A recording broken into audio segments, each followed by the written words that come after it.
All right, and we are back where we left off.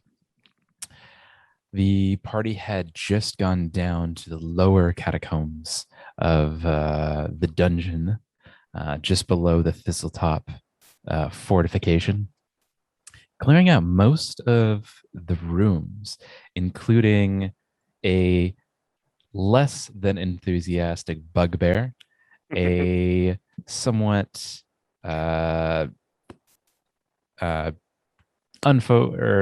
somewhat well, now a little bit lightheaded mercenary, and a little bit of an encounter with a mage as well. After clearing out most of those rooms and fighting off a fair amount of enemies, you find yourselves back at the main entryway or the main room of the lower chamber, just ahead of the staircase leading up to the first floor of the fortification. What would you like to do? So, Outremer, theoretically speaking, if the only beautiful woman in this whole entire thing is that one white-haired mage, what do you think the etiquette for this is? I have no experience for this. Like, if she's the one beautiful woman in all this, like, what do we say? Is she the damsel? Is she the puppet master? How do we approach this situation? I know how chivalry would say that we dictate how we approach the situation, but apparently she's a bit of a complex creature here. And according to the mercenary, she's very fair. So I'm very much agree with you. It's a kind of a rock and hard place situation. Is she, like you said, is she damsel? Is she the puppet? Sounds like she's kind of in control of things here. But yeah. I would like to hear her side of the story. Yeah, she definitely seemed part like grandmaster of this plan against Sandpoint, but also like she was a bit of a victim of the circumstances there. Right? Like, what does that hold for Sandpoint? Yes. Who and are the people in Sandpoint people we can trust? Are they telling us the whole truth? Mm-hmm. Or are they only telling us enough to make themselves appear in the right and then condemning somebody who's actually innocent? Very true. Yeah, that's a great point. I mean, again, I've proven I won't stay my sword from the blood of anything, but I'd prefer to not cut down someone without proper cause. Agreed. It would be best to, if possible, figure this out diplomatically if we can, and hear her side of things and decide from there what is the right thing to do. Well, we've covered a lot of ground here, and we've certainly made moves, and we have the others, we have the others to think of course, but we also have a lot to carry back. Mm-hmm. And we also have the horse and everything we need to account for there. What do you think the wisest move would be to do going forward? Obviously we have loot in place here, and as tentative as his ascension was, and as a little slightly unethical it was, he seems to have a good enough grasp of the locals here, well, at least his own kind, that and we do have his signature and his word, and I think we sold them on the idea of a mutual cooperation. Right, they seem pretty cool with it. Yeah, they seemed all right. I mean, theoretically, could we abscond back to Sandpoint, maybe dig up a little information there, maybe sleep in a proper bed, get a shower, and that would be very nice, honestly. Yeah. I could use a bath and maybe some and potential answers. Yeah, I mean, we do have more of an insight, and I mean, we thought we were just going to go in here and slay some goblins, and we stumbled on a whole entire conspiracy. Absolutely, and we have some of the plans from that one room for whatever their next move is. We could show that to the sheriff. And I miss ale. Right, a little bit of ale goes a long ways. Ale. Little ale, little. My gambling. God, I haven't had a stiff drink since we stopped off. I miss it so much. I do. I always forget how much I miss stuff like that. Hot meal, a hot meal, cold ale, and a nice and soft bed. Right. You get out on the road and you're like, this is great for a few days. And then fresh air, and then it starts working, and you're like, oh my god, can I just have the trappings of civilization again? Right, I will gladly come back to this. I think it's a good idea. We could. My only question is: do you think that loot would be safe here with whatever is beyond those doors? I don't think you and I, as strong as we are, I don't know if we could take them ourselves and with everyone else kind of out. It is definitely a tentative risk. It is certainly something we are going to have to account for. But I mean, Flute's not completely unintelligent, Mhm. and he definitely had the wherewithal to avoid the big nasty he was speaking of that we encountered in the waterhole. Right. So I don't love leaving him here alone with an obvious greater threat around, even this other lady, and this other and whatever monsters are at her disposal or creatures are at her disposal. But if he's managed to survive this far and he's managed to gain the support of the goblins thus far, Mhm. I would bet on their if I was a betting man, I would bet on their survival instincts winning out at least for a short while. Good point. They could. My other idea was we could bring him along to broker the peace between the goblins and the people of Sandpoint. But would he be okay leaving Luke behind? I mean, one goblin, we could theoretically explain that. A goblin dog, that might be best table manners. Very true. And I mean, we might be pressing our luck a little bit there. So true. Yeah. Yes, you're right. It'll probably be prudent to, and there's trust, like you said, that his instincts will hold on to. That's their survival. Would you like to discuss it with him, or I mean, yeah. Again, it is it is his life we are kind of rolling the dice with here. So I do think he has a right to know why we are, what is going on, at least for the time being. Very true. If he would like to come with us, I will not object. If he wants to stay, again, I will not object. All right. Let's go find loot and see what we can find out. Absolutely. All right. As you move up the stairs back to the main level of the fortification, Outramir, you find yourself a little bit lightheaded and actually take a half step back, nearly falling down the stairs. Oh, you all right there? Oh my gosh, I don't know what happened. I feel kind of woozy. Do you need to sit down for a minute? Or? I might need to. I'm going to sit here for a second, try and catch my breath. I don't know what that was.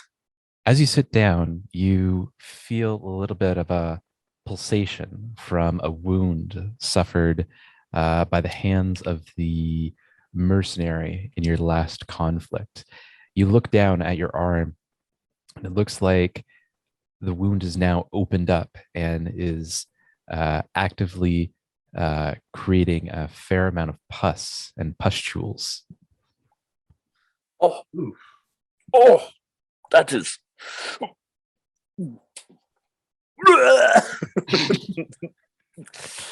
Sorry. That's something, all right.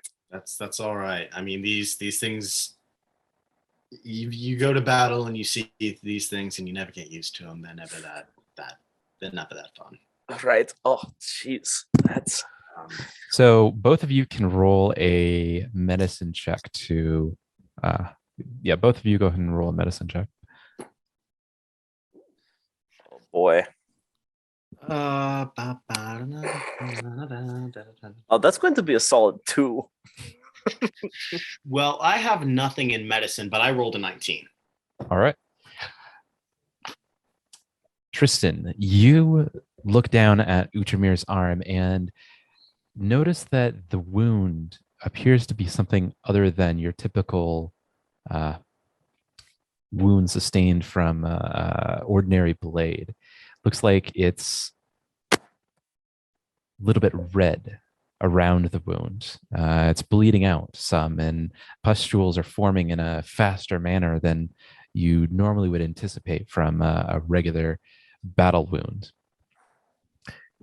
That, coupled with the lightheadedness of Utramir, makes you wonder if there's something a little bit more behind this wound. This is God. Have you ever seen anything like that? It's spreading. Oh my God. Well, I haven't either. Normally, wounds take, I mean, it's very clearly festering, and these are definitely pus-filled, boils. But normally, it takes, I mean, at the shortest, days for this kind of infection to set in. At this rate, it would be weeks. I've seen and I mean, this redness around it. That's not, you'd see the flesh, lose color, not gain it. It's definitely it's not like any sword wound I've seen. I'm going to pull out a bit of my rope and experimentally kind of tie it around Utramir's arm. I'm going to point it away from me too, like kind of just tilt it and turn it away. So that if that's, I haven't tied it on yet, but I'm gonna kind of just twist like, okay, and I'm gonna point that way. So if anything splats out, it's splatting against the wall, not on me. And then I'm just gonna kind of experimentally tighten it like near the boils, like kind of like when you're squeezing a pimple. Okay. What happens? Don't look. I would not. The flesh around the rope was kind of a typical green tint of an orc, half orc.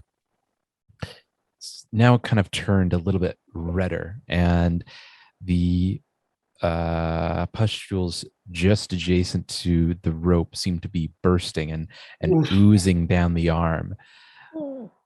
A little bit of blood also oozes from the wound. Okay, can I tell anything from the pus? It appears to be infected with some sort of alien agent, something that is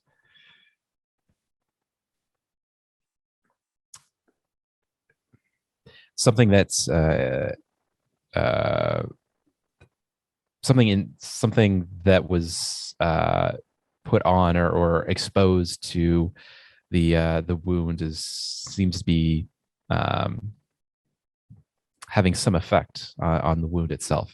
Okay, well, this is fortuitous. I'm going to draw the bastard sword that I took off the mercenary, and I'm going to study it to see if I can tell if it's been coated in anything, or if this is something that isn't like an application. It's something like a magical effect. Are you just looking at it? Just looking at the blade? I'll look at it I'll investigate it, carefully kind of run my finger across it, see if anything comes up that's not just regular like linseed oil, that's used for like oiling and maintaining the blade. Just kind of like see if I can get any scent, just kind of, gumshoe this situation just by normal means before I kind of be like, is it magic? So as you go ahead and roll a perception check. Okay. Did that bastard use that bastard sword to do something to my arm? That bastard. 21. So it does appear that there is a coating on the sword, something other than a typical oil that might be used for standard maintenance. The oil itself is because it has a hue of green and brown and black. It is lightly coated throughout the entirety of the blade. And as you kind of pinch it in your fingers and smell it, it has remnants of some sort of herb that you can't quite identify and fecal matter. Oh. Oh, what do you smell? Well, I can definitely tell you the bastard coated his sword in, at the very least, shit. That he covered it in shit. That if I wasn't I don't know actively- what I'm more upset about, the fact that he poisoned his steel, the fact that he defiled a beautiful blade like this by coating it with such steel, or the fact that he poisoned you in an honorable fight. They're all pretty equally bad. Yes, honestly. I've also untied the rope. Like, he's not, I haven't tourniqueted him. Like, the rope is Okay. off of him by this point. If I wasn't actively losing consciousness right now, I would kill I'm that gonna man. quickly like smack him just to keep him awake. Oh, thank you. I needed that. So Utramir's not losing consciousness at this point. He's just feeling pretty woozy Mhm. and a little lightheaded. Sorry, I was getting a And- little over dramatic there. All right. Well, at the But- very least, But his arm wound is pulsating in kind of a uncomfortable and slightly painful manner. all right. I don't want to cauterize this, and I don't want to, I don't want to cauterize this, and I don't want to jump to a conclusion yet. And I certainly don't want to hack off your arm. I was gonna say we could wait for amputation, maybe. Certainly, listen. You lose a hand, and your brother loses a hand. It's going to be impossible to tell you two apart. So true. And right now, the only sharp implement we, I have two swords right now, but I don't want to send them on a friend. Either of them on a friend. I mean, he is a bit taller than me, and he doesn't have this lovely face scar. But Of course he does. but otherwise, Anyway, so what we're going to do, at the very least, we can wash this out and we can bind it. And I think the decision's already been made for us. We got to get you to Sandpoint. We got to get you to a healer to figure out what the hell's going on here. I think And if I manage and if I find that mercenary, I'm going to put my boot up his ass for that. good idea. I mean, Alright. actually, we should probably save him for the authorities, even more so now. Fine, I'll give him a kick, but then then we turn him over to the authorities. If he's still alive, too. I did not take that into account. I'm going to just take my water skin and kind of just wash away the pus and the blood, and then just bind it in some linen. All right, go ahead and roll a medicine check. Okay. That's a 16. You managed to wash away kind of the open pus wounds and a little bit of the blood for the wound. Wrap it with a clean cloth. Now, Uchmir, you're feeling a fair amount of pressure where the wound was wrapped, but it's no longer pulsating. It still feels tender, but at least is kind of more manageable than it was before. If only we hadn't used up all that vinegar, we could have flushed it. So true. Oh my gosh. Now, I can add another thing to the list that makes me pissed off. Ruin these perfectly good silk shirt. You know what? We're gonna take his money. We're subtracting from the gold that we took from him for medical costs and for replacement of your wardrobe. Thank you. In Sounds good. I know you wanted to hand it over to the authorities, but in this case, I think a little bit of weregild wouldn't go amiss. That's very true. I'm Absolutely. gonna kind of like grab his other arm and kind of just pull him over my shoulder. All right. Thank you, We just, Tristan. stumble. Woo. All right. Let's get you to loot. Let's tell him where we are, and then we're gonna go get the horse, and we're gonna head back. Sounds like a plan. All right. All right. We're just gonna start moving. Yeah, let's just go up the stairs. All right. You make your way up the stairs back to the first level of the Thistletop fortification. It looks like Loot and his goblin friends have been busy clearing out the bodies of the fallen goblins at the fortification. Seems like they've stored most of them away in one of the rooms, and still are uh, uh, kind of congregating in the throne room. We're going to. I guess we're gonna make our way to loot and just follow him along. Good idea. Loot, I'm required to speak with you for a moment, please. Oh, how'd it go down there? We got a fair bit around, but Outremer took a bit of a wound here, and we got to head back to town and get him treated. I can. This is beyond my skill to heal. By chance, would you have access to any alcohol right now? Oh, well, let me go check. Hold on. Okay. All right. Kind of scampers around with the flute close at his heels. Take your time.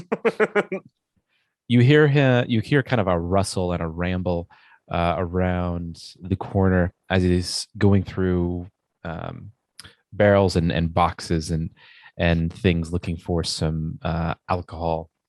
He returns with a small cask of what like a small oak cask with iron rings. Looks like it's hasn't been looks like it's kind of been thrown into a corner and actually forgotten about for some time. It's fairly dirty on the outside and kind of coated in kind of a brownish black muck. Looks like on one corner, in fact, it sprung up a little bit of mold. Like this? You want this? Let's pop it open and see what we got in here. Well, it's some ale. This ails so much. I'll buy you 10 things of ale. Just dump that shit in this woman right now. All right, I'm gonna just kind of like pop the cork seal to just kind of discern from the smell if anything's good or not. It smells a bit off, but it's and a little bit more yeasty than your normally smell from a typical ale. But it seems like it's probably palatable, but it's kind of hard to tell just off the smell. It smells not moldy, but not fresh either. All right. This may have a purpose. I'm gonna grab like a scrap from one of the loincloths and just dip it in the ale a little bit and wring it out. I'm like, we're gonna use this in a minute, Luke. But thank you, my friend. I'm also gonna use that same cloth and just grip some of the mold on the corner and just break it off and wrap it up just out of scientific curiosity or alchemical curiosity. Okay. Enough science exists in this world yet. So you kind of dampen a cloth and then wrap it with one of the moldy corners with it. I'm gonna dampen just a cloth with it, and then that mold I'm gonna scrape off a bit and just wrap it up in the cloth. Okay. Yeah, the mold comes off just with a quick wipe. Looks like it. Yeah, it wipes off fine. All right. Loot, watch Outremer for a minute. I'll be right back. Do what you got to do. I'm going to go to where the mercenary is holed up with my soaked and moldy rag. I'm going to go inside and I'm just going to hold it under his nose. It looks like he's returned to consciousness and just kind of slumped over in the corner. So I don't need to I don't need to resuscitate him. He looks weakened, but he's conscious. All right, I'm going to draw the sword that I took from him then and be like, "What'd you coat this in?" Found that out, did you? Mm-hmm. And if you don't want me to stick it in your leg, you're going to start talking right now. Go ahead and roll an intimidation check. I think I have it. Pretty sure I have perks in this. Intimidation, yeah, I have +5, so I just can't flub it. And I didn't because I got a 17. 19, 20, 21, 22.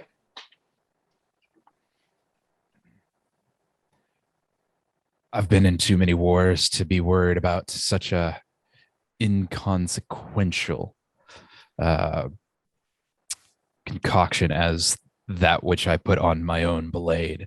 I'm gonna kick him in the nuts. Okay. You all right. Upon the blow, he kind of like curls inward and kind of falls. Do I look like I have time for games, soldier? Well, I would say that I kind of curl my foot back like I'm gonna kick him again. Like, answer wisely. you know, by the look of you, I'd say that someone of your demeanor would have provided more courteous company to his captors than what I'm currently experiencing. Oh, did we lose? I think we lost Tristan. Oh, there he is. All right. Well, my friend, here's the benefit of being what they call a knight errant. Oh no. Oh, you're back. There you go.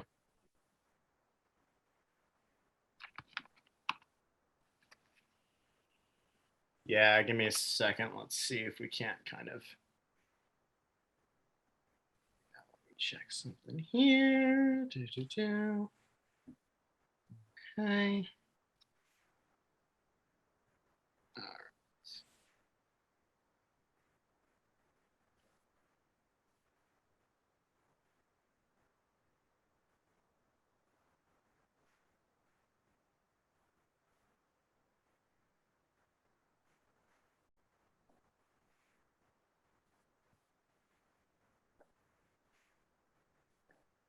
All right, you still with us?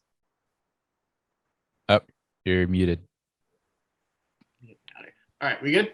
Yeah, I think we're good. Okay. Well, it seems that you have something, or I have something that you need, and you have something that I want. So, Well, and the other hand is I have all the power right now, my friend. Well, at least not all the power. I have a significant amount more power than you. based upon your demeanor, I would say that your friend isn't feeling so well. Am I right? I think we can both safely assume that that's what's happening. Well, you should probably take care of that before he succumbs to the injury. You and I both know it's easier to find an antidote when we know if you know what the poison is. Indeed. But do you know the poison? No, that's why I'm here. Very well. You have something that I have something that you need, and you have something that I want. And that would be My freedom. your freedom. Indeed.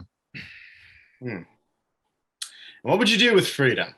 Clearly, you weren't utilizing it that well before.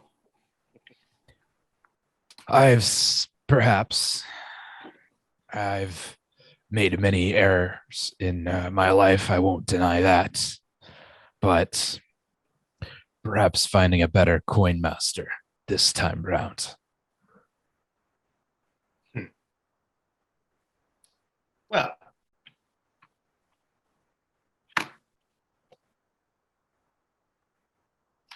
I do suppose that is a noble endeavor.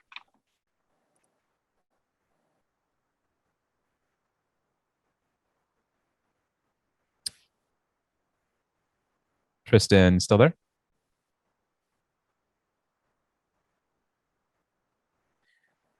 All right, let's go ahead and Let's take a little break. yeah.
All right. And we are back. A little bit of troubleshoot there. All right. So it seems you have something that I want, and I have something that you need. Seems like the perfect opportunity for a transaction, would you not say? A soldier of fortune. Indeed. Well, what do you say? Give me your word that I have my freedom, and I'll tell you where to find an antidote. All right. You have an accord. However, you come scampering back here and try to take in with the obvious going ons here again. I swear I'll run you through. And you are a man of your word. Obviously. Well, then. I'm telling the truth. Like, I'm not trying to deceive him. I'm not gonna turn, be like, oh yeah, you're going to the authorities now. Will you swear on it? What do you need me to swear on? Swear as a fellow soldier, one soldier to another. Very well. You have my word as a soldier. All right. Well, the compound that I put upon the sword is something that you might find in typical combat, but a little bit more substantial. It is a combination of a particularly or moderately common herb and, well, excrement, if we're going to be blunt. I picked up on that part. The clever thing about this is it accelerates the process of causing unbearable pain to the inflicted, followed by coma and eventually death. Typically, this would take about a week or so to succumb. But with that extra herb, it can be done in a mere matter of days. So, that being said, you should hurry in your endeavor to find an antidote. A few questions. Can we formulate an antidote from anything nearby? Yes. Can you tell us where to find these things? I can tell you where to find the person that can make the antidote. Is the person in Sandpoint? They're nearby, yes. Fair enough. That's not too out of the way then.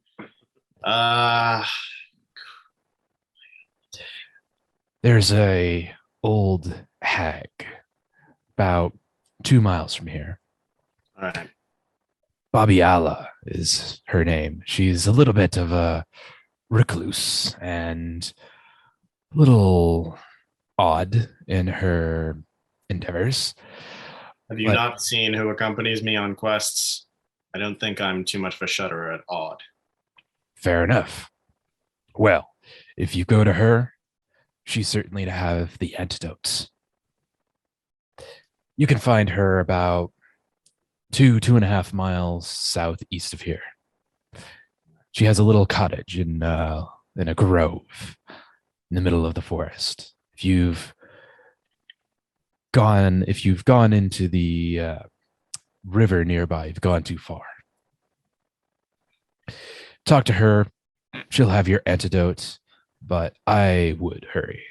Your friend probably only has a couple of days. Fair enough. All right. And he then kind of like raises his bound wrists and says, now I believe it is your turn to fulfill your side of the bargain. I'm going to petty about this. Do I want to be petty about this? Ujamir, what do you think? Do I want to be petty about this? Oh, I think I'm back in the throne room. Okay. Ty, do you think I want to be petty about this? Yeah. All right, I'm going to raise his sword and cut his bonds, but in a way that I accidentally scrape the edge of it along his wrist as well.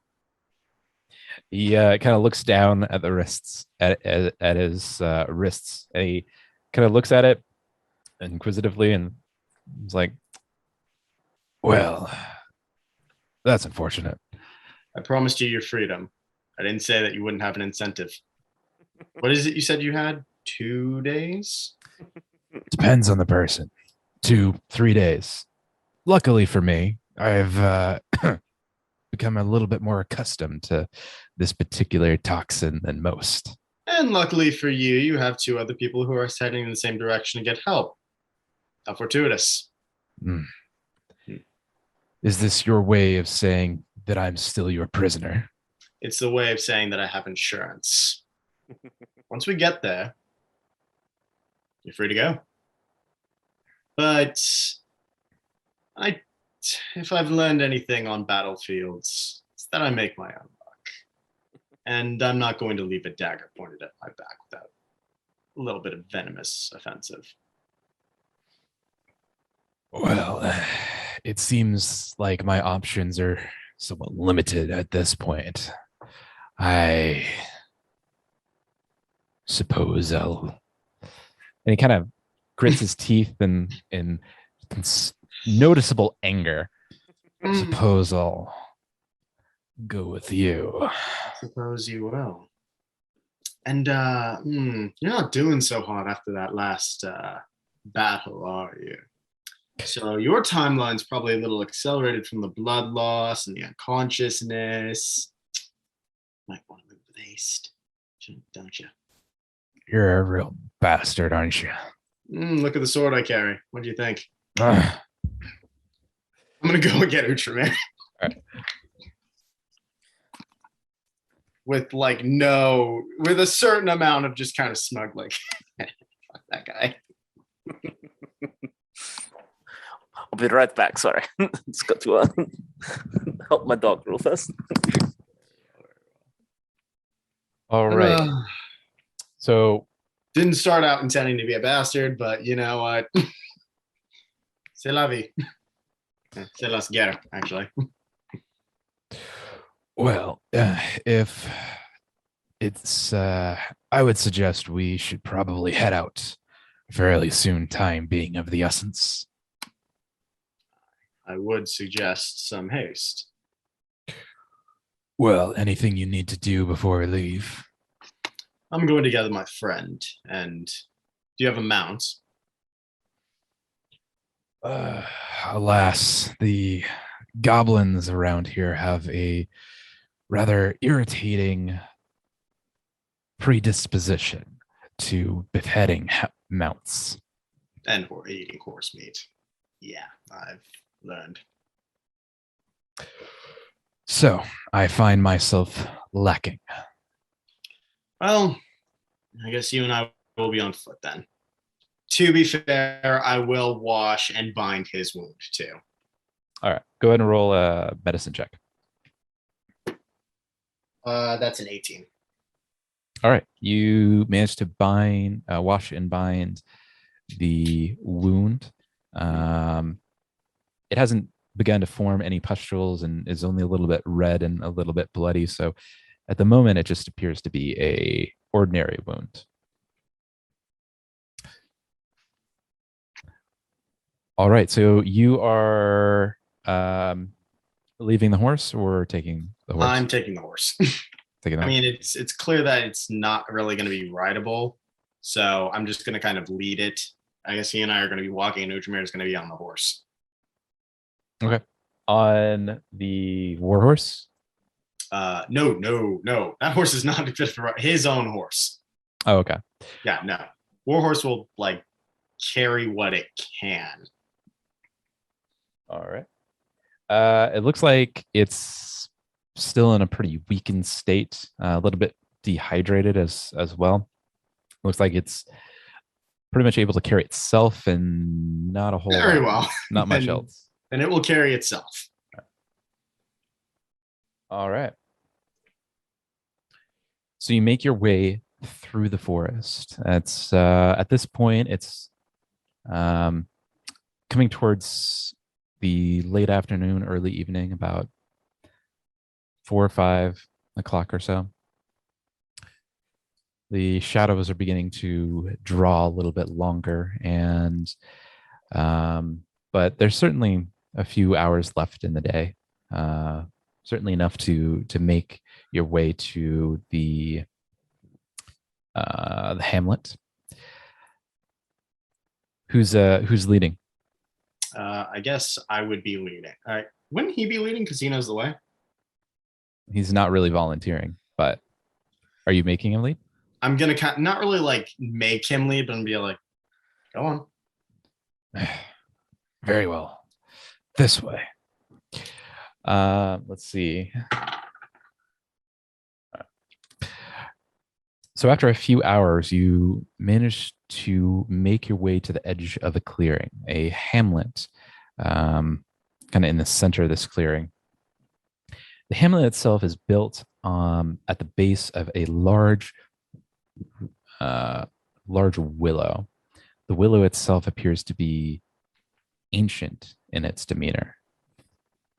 The girth of the willow is, well, it would take about 6 people to lock hands in order to circle around the base of the tree.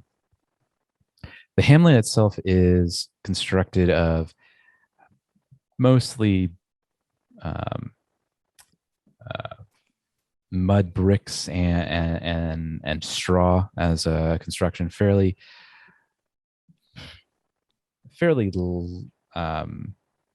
small construction with only one door and one window. Outside, in front of the hamlet, you see a kind of a garden of herbs and kind of filled with mushrooms and vegetables. You see cabbage and kale, carrots and onions, potatoes, peppers and chilies, along with a series of rows of what appears to be kind of leafy and thistled spices and herbs. Out front, it appears that kind of an older woman is hunched over in tattered clothes, her hair kind of strewn down below her as she toils the ground. She doesn't look like she's noticed your presence yet. Hail, good woman. Ah, what do we have here? Well, my associate here said that you're something of a wise woman and you know something about treating infected wounds. Oh, yes. Both of my companions here have taken an injury off of the same poison, and I was told to make haste to beg for your aid. Oh, well, let's take a look. And she looks at Uchamir and she kind of adjusts herself, and she kind of squints at Uchamir and says, "Oh, you look like you're gonna die soon. Let's see what we got." That'd be great. Whatever you could do to help. She unwraps your binding and sees that you all see that the pus is about doubled since the last time you've seen the wrapping. Don't look. I shoot a dirty look at the mercenary. And he kind of grunts and kind of spits down at the ground in response. The cloth that she takes off is kind of bloodied a little bit as well, and kind of caked in a fair amount of fresh pus. Oh, looks like you've done yourself quite a disservice, I'd say. What happened here? What'd you use? Let's just say this asshole over here used his own ass. Well, I'm going to just bear the blade a bit and kind of offer it out to her. Oh, let's see what we got here. She kind of takes the blade almost as like a squirrel would take like a nut, kind of quickly jerks and then kind of hunches over and kind of looks at it and says, "Oh, yes, I haven't seen this in some time. Oh, oh yes, you're gonna need an antidote to be sure. Well, I would say I could make this antidote in about an hour, but unfortunately, I'm lacking some ingredients." What do you need? Our associate here will go and find them. Well, he's not looking too good either. That's by design. Hmm. Well, let's see. And she kind of goes back to the hamlet, and you can kind of hear her rustle around, and you even hear what sounds like the breaking of a glass jar of some sort. Oh, yes. She comes back out. Oh, yes. Well, it looks like I will be needing.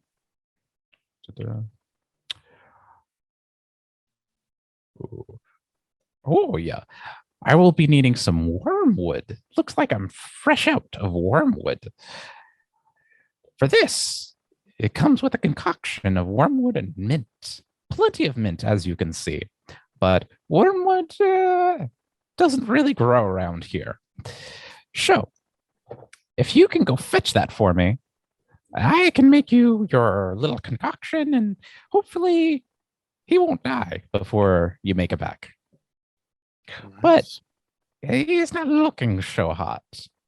She points at Uchamir and kind of like opens up your eye with her fingers and kind of takes another look.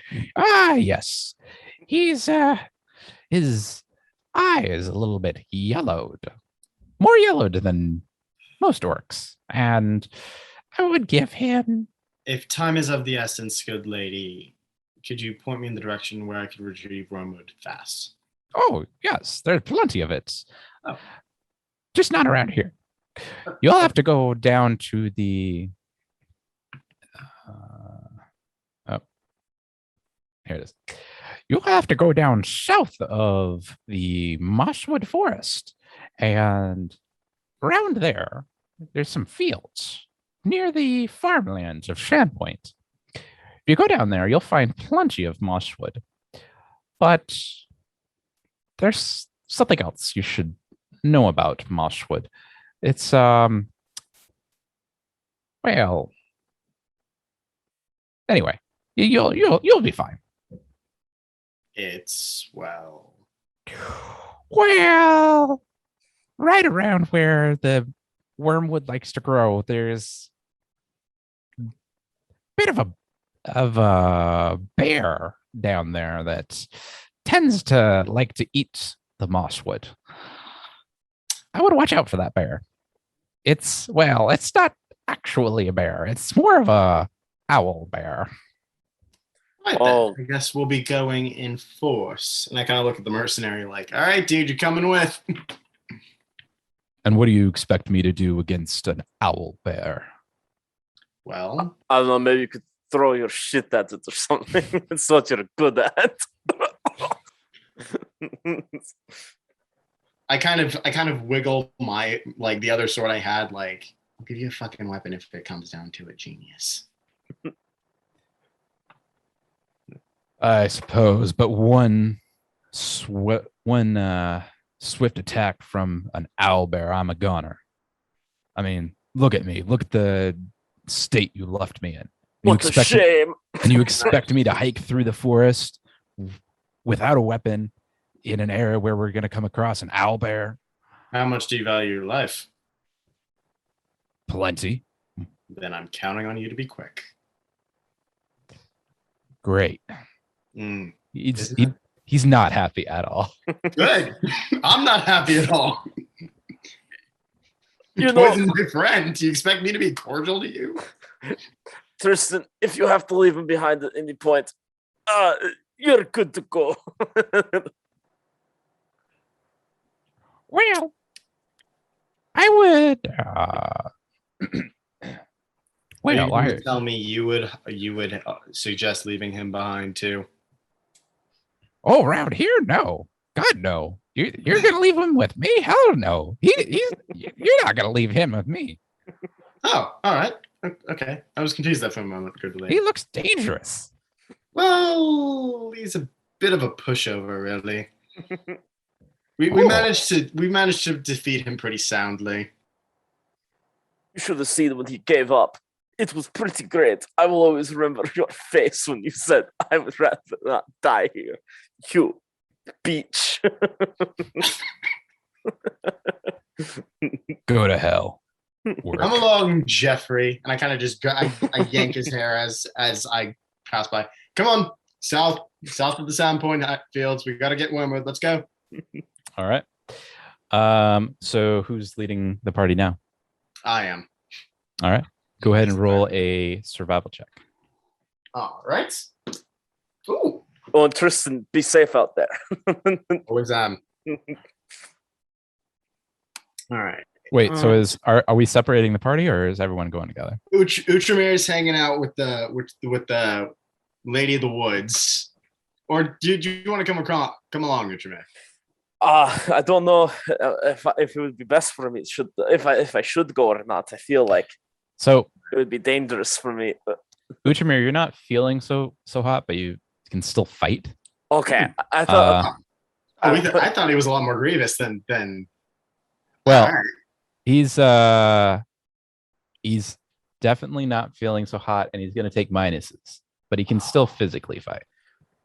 No, sorry. I will go then. All right. I'm leading the party, and I basically kind of just give Outramir the watch this guy. Well, don't worry. If anything goes wrong, he will meet swift fate. Absolutely. He will be great. I'll bear bait. All right. So I rolled a 13 plus 5 for an 18 in total. 18. Okay.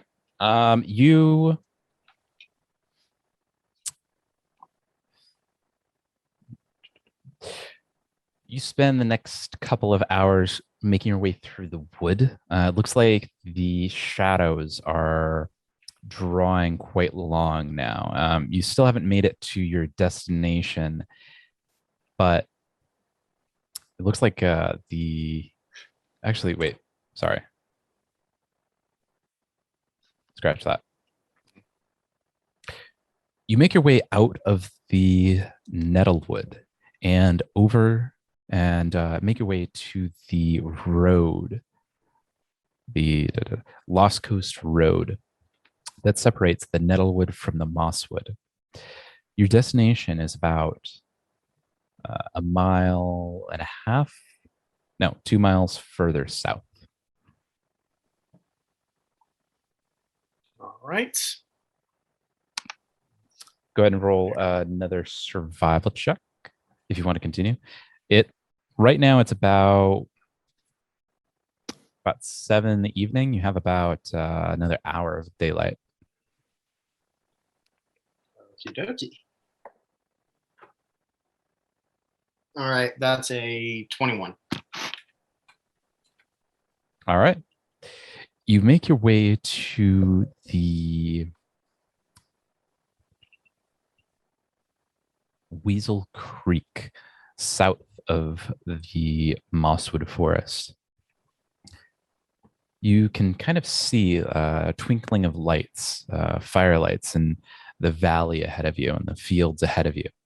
Appears to be the various farm steads that make up this region of Sandpoint. To the south is the Weasel Creek, and you see kind of a flurry of vegetation growing alongside its banks. The light seems to be diminishing quickly, and it's about 9 or so in the evening, and you only have about 5 minutes of reasonable light left without any kind of illumination. Are we close to where the Wormwood would be? You are. Oh, is it like right over like yonder, like hop, skip, and a jump, or like You'll have to kind of go down to the um, creek bed and roll a survival check to try to find it. It looks like well, I've got the an ever burning church, so I pull that sucker out and let's go find us some wormwood. all right. Go ahead and roll a survival check. All right, doing good. 20, unnatural. All right. Um,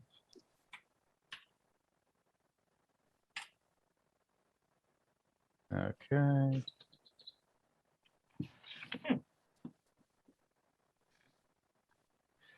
All right, you managed to find about a couple pouchfuls of this wormwood. It's kind of a weedy looking looking plant with yellowish green leaves on it. Kind of grows in vine and kind of a vinyl pattern at the edge of the creek bed. All right. So what would you? Hold on a second. What would you like to do now? I'm going to cautiously just kind of scan the area. Go ahead and roll perception. 21. All right. You don't see really much of anything near Orcar. Okay, I'm going to carefully harvest the wormwood then. All right. Just get the wormwood. All right. Do you know how much we'll need for 2 antidotes? I'm just gonna take it. I'm just gonna take what's here, or as Okay. much as I can. If it's over my capacity, I'm just gonna take what I can carry. Sounds good. You managed to take about more than what you could even fathom would be needed for any sort of antidote. I figure at the worst, I'd buy her some goodwill, getting her some more wormwood. It can't hurt. All right. And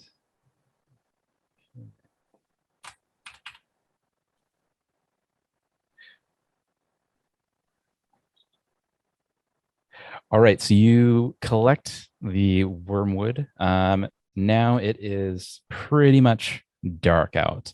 What would you like to do? All right, we've got the wormwood. I guess let's start heading back. I'm gonna hand Utramir up a torch just so we have light. Good idea. And I guess we'll just continue our way back, with illumination. All right, go ahead and roll a survival check. Okay, that is a 18. Should I roll as well, or? Yeah. Well, you're not. But yeah, you can go just ahead. for leading. No, Okay. you can go ahead. You can go ahead.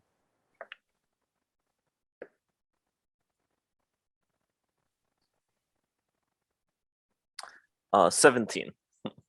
All right.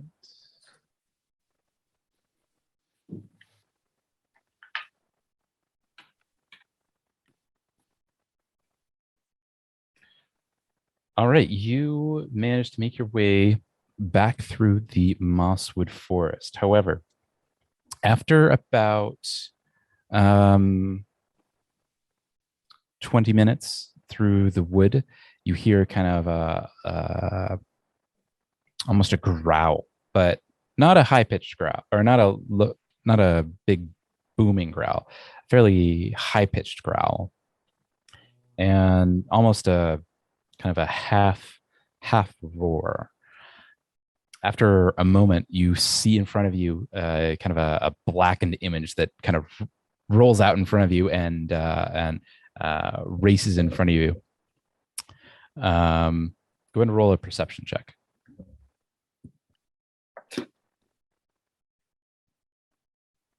19. 19 as well.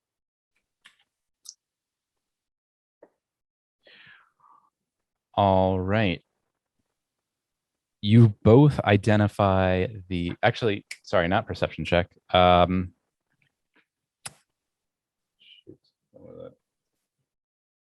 Nature check. Oh, nature. 17. Mine would be a. Yeah, that's a 12. Because I have nothing in nature. All right. And okay, so Uchamir, you identify the creature that just ran out in front of you as a owlbear cub. It kind of roars and looks at you, and kind of, but it is somewhat hesitant to approach. It's kind of looks back behind its shoulder, and what would you like to do? Tristan, didn't the old woman say they like to eat that moss wood, the wood, the wormwood? The wormwood. Let's throw some. I'll grab a little wormwood and like toss it off the path so it can like follow. All right. You kind of toss it over, and it kind of wheels its way around a little bit. It looks like it kind of sniffs the air in front of it. Kind of wheels around and is keeping a fair amount of distance between you and it. And as it kind of goes for the mosswood, you hear a kind of a louder, deeper roar coming from the edge of the clearing. Oh my gosh. Oh, just out of luck. Go ahead and roll perception. Ooh. 26. 26. Whoa, no way. All right. Nice. Hell yeah. All right. So you both see at the edge of the clearing what appears to be a fully mature adult owlbear. This creature. I'm gonna hand the mercenary a sword. Like, okay. Okay. This creature, about the size of a or a little bit larger than a fully grown grizzly bear. It's feather. It has feathers instead of fur that kind of line the entirety of its body. This in a kind of a dark brown and black patchy pattern. Its white feathered chest kind of poofs up, as well as the back dorsal feathers off of its back. Its eyes kind of narrow down, blacken. These large black eyes narrow down in your direction. You can see its hooked beak is about the size of a dagger, about the size of a dagger, along with its razor sharp claws, which are beginning to drill into the dirt, and it appears that it's about ready to charge. Oh, wonderful! So close. Don't you love when you're just oh close? All right. Running through the woods? An owlbear attacks. We were so close, Sutra, man. We were this close to great. Oh boy. It's charging at us. It hasn't charged yet, but it's kind of doing that kind of preliminary scratching at the dirt. It looks like it's about to charge. I'm gonna. Hey, Thurston, let's try the wood, the wormwood again. Maybe we can throw it. Maybe a little bit. I'm gonna grab the wormwood and kind of also a hunk of meat, and just kind of wrap or just squish it all together in like one sort of meaty wormwoody treat, and then just lob it like off to the side again, like same tactic, but little more pungent. Okay. It looks like it hasn't really taken notice of your throwing of the wormwood. The cub bear, however, goes straight for the wormwood. Well, we have one. Right, at least one of them is well fed. At least one of them's well fed and out of the fight. Right. All right. Go ahead and roll the initiative.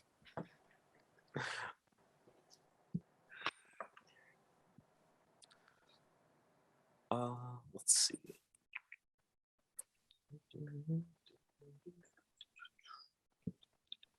That's going to be 11. Should have just foregone it. 15.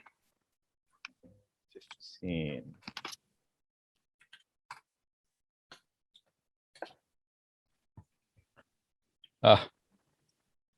Oof. Oh, 21. God damn. All right. Wait, is the mercenary included in that, or is he? Yeah, I'll throw him in. Okay. Like enemies, that's plural. I just made that as a kind of default. I was thinking the same thing, like that bastard. All right.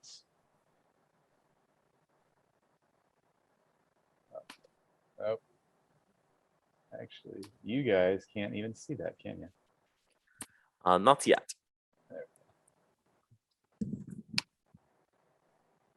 Oh.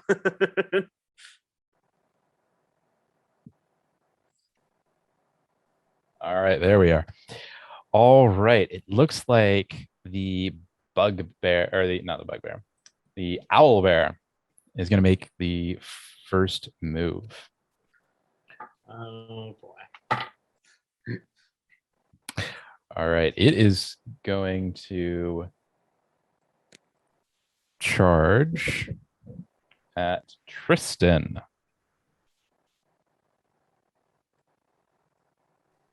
So it is making a beeline at Tristan and kind of blocking you from its cub. You get a attack of opportunity, firstly.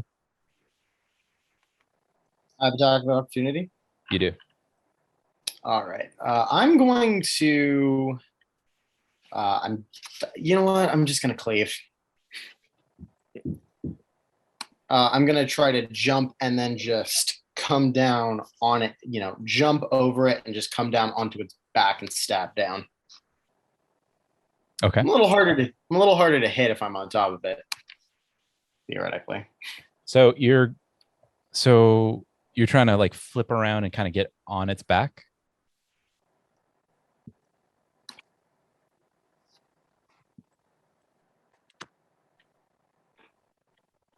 Tristan? So you're trying to flip around and get on its back? Oh. Tristan? I guess I'm gonna just I'm gonna run at it and then just kind of jump onto its back and just stab into it. So that would take more than one action. You only have one action for a attack of opportunity. Oh. You could try to jump on it instead of attacking it. Sure. We'll try to jump on it. Go ahead and roll an athletics check. Alrighty. Good. Okay. So we have actually acrobatics. Oh, okay. Okay, slightly less so, but that's 23. Okay. Would have just been 26 if it was athletics.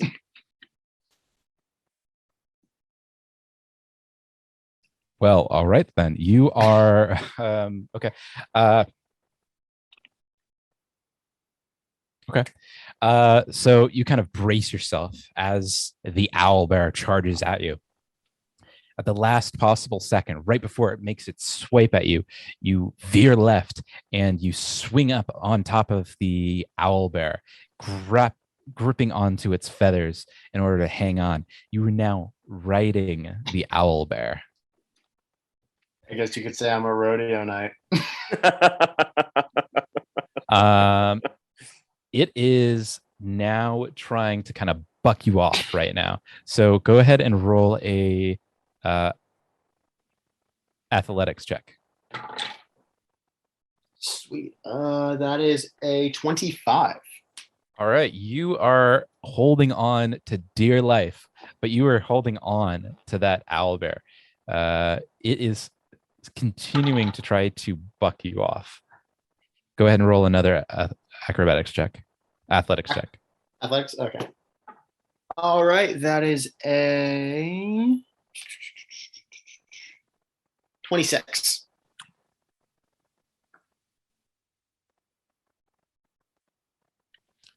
Um,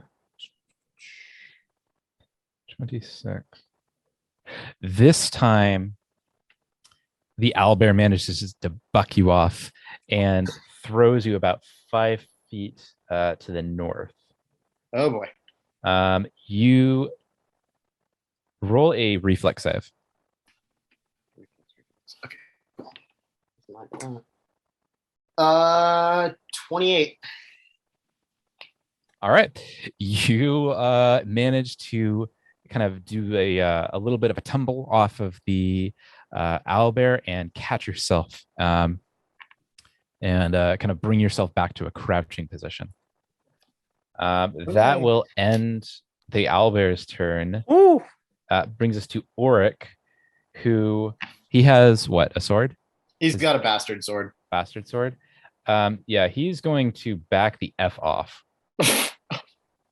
Because you guys didn't heal him and he's hurt as hell. All right. Can I treat him as an enemy for leaving? You can treat him as whatever you want. If I could treat him as an enemy and he's backing off, could I do I have an attack of opportunity on him? No, because by the time you realize that he is backing off, he is out of reach. Okay, never mind. I was just gonna try and trip him up. Be like, no.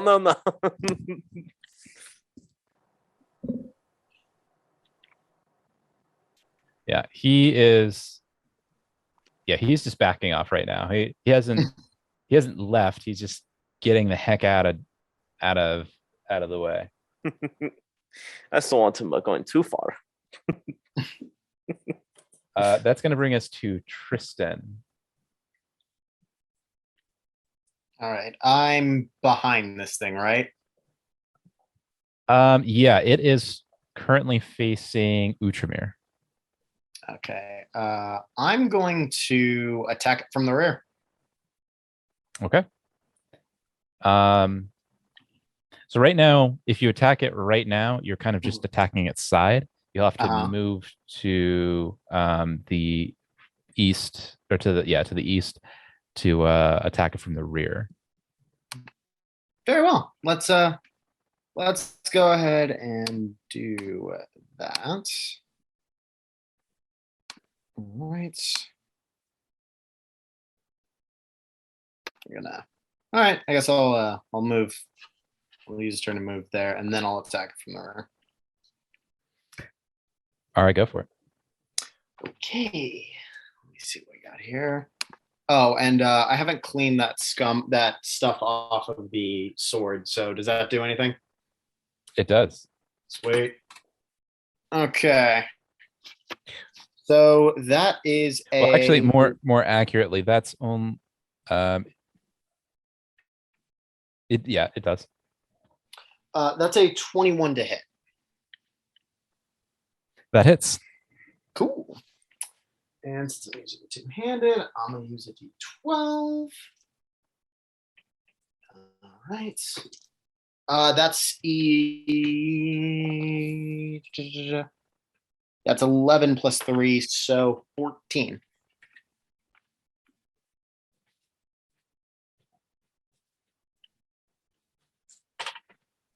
All right. Yep.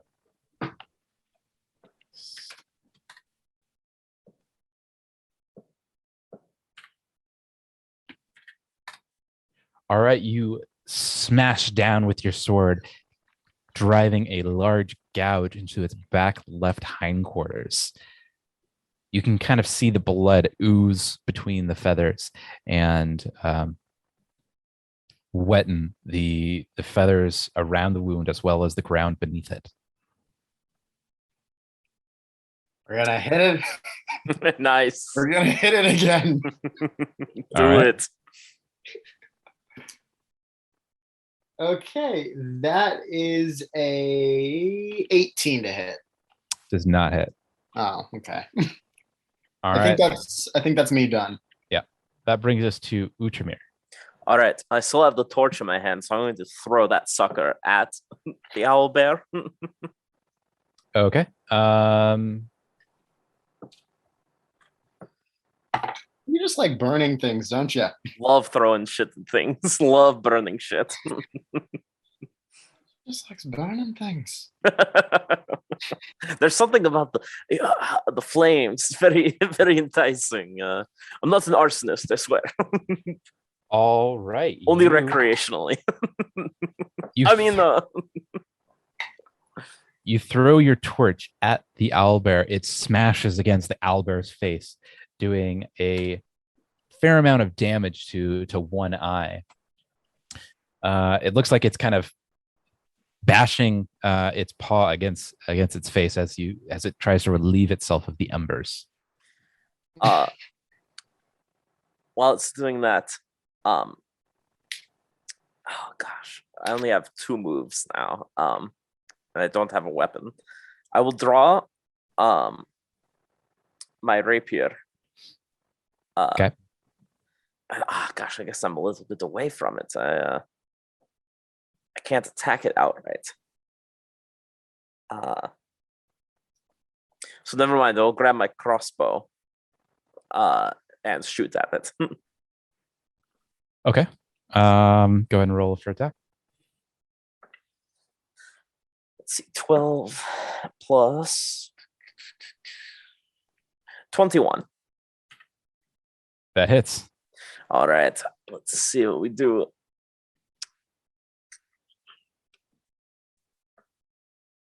Five damage. Okay. All right, you managed to hit the owlbear square in the chest. However, because it has is so layered with fat, it doesn't look like it did as much damage as you might otherwise think. Damn. All right, that's the end of my turn. All right. Sadly. That brings us to the owlbear, who takes a action in order to recover from the torch in its face. Yes. It then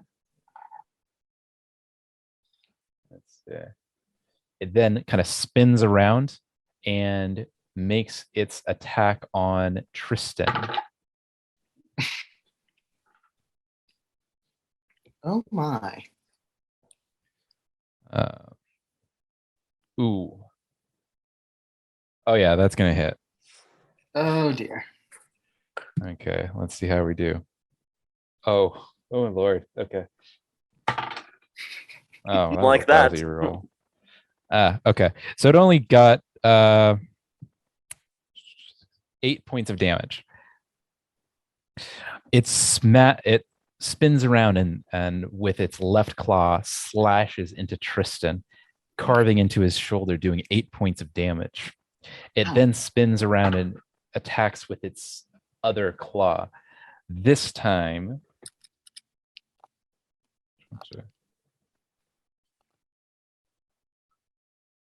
oh yeah. Oh yeah. Oh no. Hold on.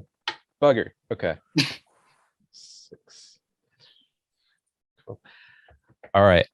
This time it swings around and hits you for a natural 20. Oh God. However, it only does 12 points of damage. Okay, 12 plus 8 is what, 20? 20. Okay, so I went from a 34 to a 14. Ouch. Oh, All right, that brings us to Auric, who, lacking any ranged weapon, is just kind of hanging tight where he is.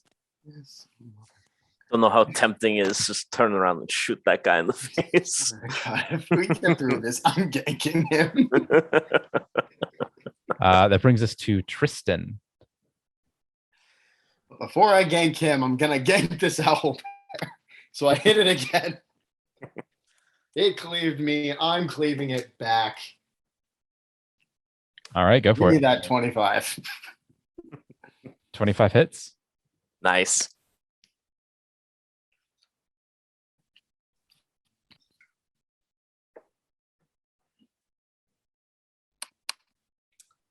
Tristan, you still with us?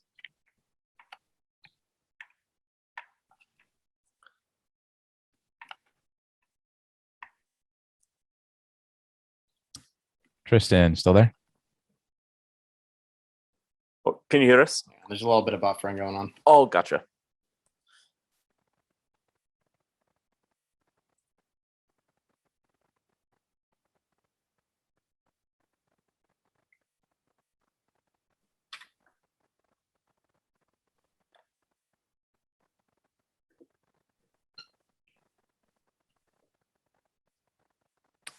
All right, so that last attack hits.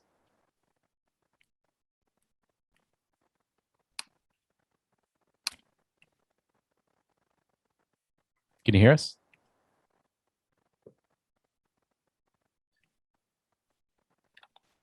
Tristan? Yeah, I can hear you now. Okay. Last attack hit. Somewhat. The last attack hit. Oh, sweet. Fantastic. Let's roll that. Oh, yeah. Okay. That is a 12 plus 3. Plus 3 for 15. Another 15. Nice. All right. You again slash down the hindquarters of the creature. Or no, this time down its left shoulder, doing a sizable amount of damage, cleaving deep into its flesh, fat dripping from the wound. Nice. All right, I've got 2 more of these in me. Wish me some luck. Ooh, okay. That is a 23. That hits. And that is 13 points of damage. All right. All right. This time you kind of cleave into its paw and do a fair amount of damage. Looks like you kind of got it on its forearm. Right. One more time. Yeah, let's go, Tristan. Ooh, 17 plus, so that's a 28 in total. Ooh, that hits also. Wow. Okay. All right, give me a big number. Give me a big number. Oh, drop my dice. Okay. So that's a 9 plus 3 is 12. All right. Again, you slash down, doing this time at its left, its other paw, kind of cleaving deep into its flesh. Uchmir, you're up. All right. I'm going to throw the crossbow to the ground, draw my rapier, and charge, aiming for the owlbear's face. All right, it's turned towards Tristan. Oh, okay. Never mind then. I guess I'm just going to aim for its back. That's right. All right. And since it seems to be preoccupied with Tristan, it does not get an attack of opportunity. You can shoot it Excellent. in the back of the neck. That's true. I guess I could use my crossbow, but I think I'll get a little more damage with my rapier, hopefully. All right, that is a 19. 19 does not hit. All right, I'm gonna attack one more time. This is my last move.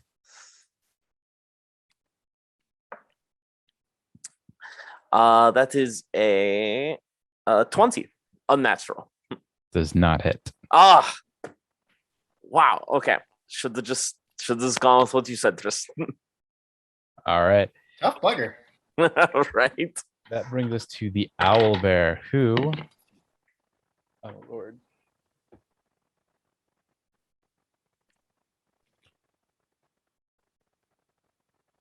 Damn it. Okay. It is going to try to blow through Tristan. Tristan, roll a reflex save to avoid its bombardment. Or you can, or you could try to hold your ground, but no, I got a healthy reflex. Yeah, I've got a healthy reflex modifier. So let's give that a go. Okay, that's another 28. 19 plus 9. So nice. All right, you managed to hop back 5 feet to avoid the owlbear's movement. Utramir, you get an attack of opportunity. Ooh, all right. Here goes nothing. See if you got it.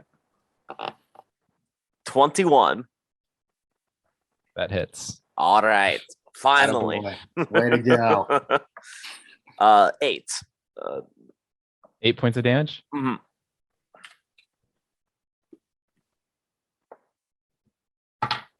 Okay. All right. You managed to cleave into the Achilles heel of the owlbear, and it seems that is just enough to relieve the creature of its life. It falls down to the ground dead on your feet. The cub owlbear kind of comes up to the mama owlbear and kind of Simba dads it, kind of is like, don't make me feel bad for surviving right now. It kind of nuzzles its beak against its mother's beak and tries to encourage its mother to get up and move on, to no avail. It is now crying out in a pleadful sorrow. Oh, how big is this cub? It's about dog-sized. Do we want to take him with us? Oh man, I think he'd want to kill us, right? I mean, Stockholm Syndrome's a powerful thing.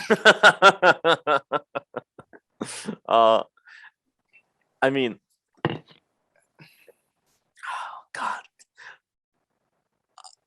If you think we can take it along with us and it won't try and kill us. Would we have to roll like any kind of check to kind of convince this thing to just kind of come along with us? So you're trying to, okay. Are we gonna war orphan this thing? Or are you trying?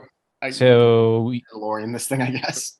Neither of you can talk to animals, correct? No. Okay. I think we just got to back the fuck up and get out of here. I feel kind of guilty leaving this thing here alone. If you want to try to, what exactly are you trying to do? you know, circle of life. It will live or it will die. Let's get the hell out of here. Yeah, you know what? Let's just let's cut our losses. We've got the wormwood. Let's beat feet. All right. So you're continuing on? I guess we're gonna continue on. I'm gonna kind of gesture at Ulrich, just like, let's go, dude. He kind of like shrugs his shoulders, like, what do you expect? No, just like let's go. Like not like you. It's like Let's let's let's go. It's go. done now. All right. So who's leading the group? I guess I am. And Utramir's still I'll take the rear so that we can have an eye on him. All right. Go ahead and roll a survival check. on. That wasn't towards that. That was just towards we orphaned an owl. I know. I feel bad, but I don't feel particularly heroic at the moment. no. That's a 17. All right.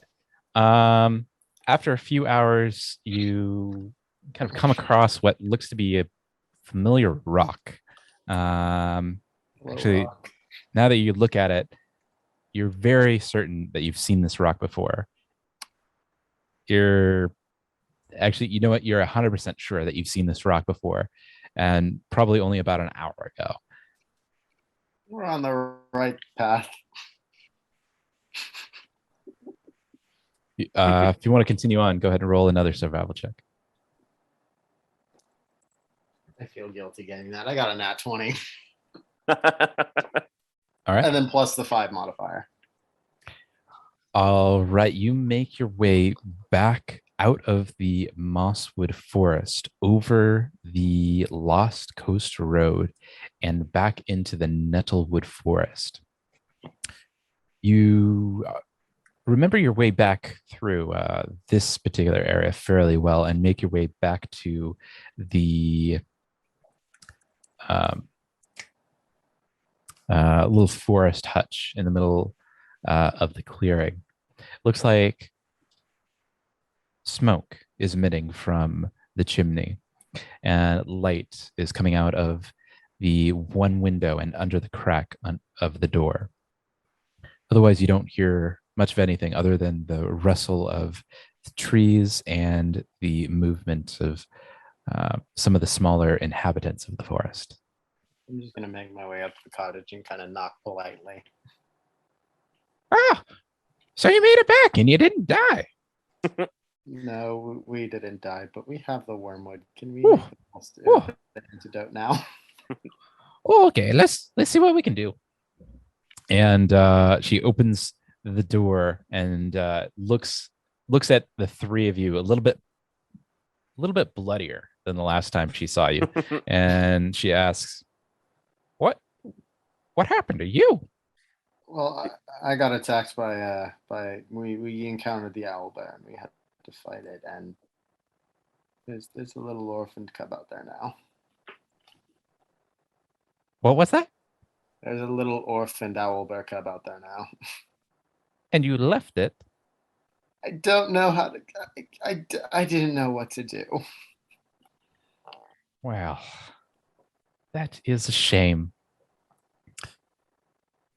Makes me question if I should even make you the antidote. Lady, please. That thing attacked us. We were just defending ourselves. Had we had sick. The other members of our parties who were capable of communicating with animals, we would have taken it with us. But as it stands, with the timeline we had, we weren't sure if it was the best move. And we can go back for it after the antidote. And the other thing with that is that if we released a creature in your home and we had no idea of its intent or emotional state, we'd be responsible for your fate as well. Well, I've been living in the forest for most of my life, and I certainly am not concerned with such endeavors, but, well, I suppose I see that your friend is not doing so great. So, considering that, I suppose I'll heal your friend. Thank you. I'll make amends. If the cub's back there, I'll go and find it. Ooh, well, let's take care of your friend. After we take care of my friend and associate. So she takes the wormwood and combines it with mint and a couple other ingredients, mashes them in a mortar and pestle, and then brews a tea from the kind of the green mucky goop that comes from the mortar and pestle. She brews enough tea for 2 cups, one for you, Ujamir, and the other for Oric, and says, "Now you must drink the entire cup. If you don't, well, you might not make it." All right, bottoms up. As you drink, you get the initial taste of enjoyable tea, mint tea, but it quickly sours into a bitter, kind of almost a rancid flavored drink. Ooh.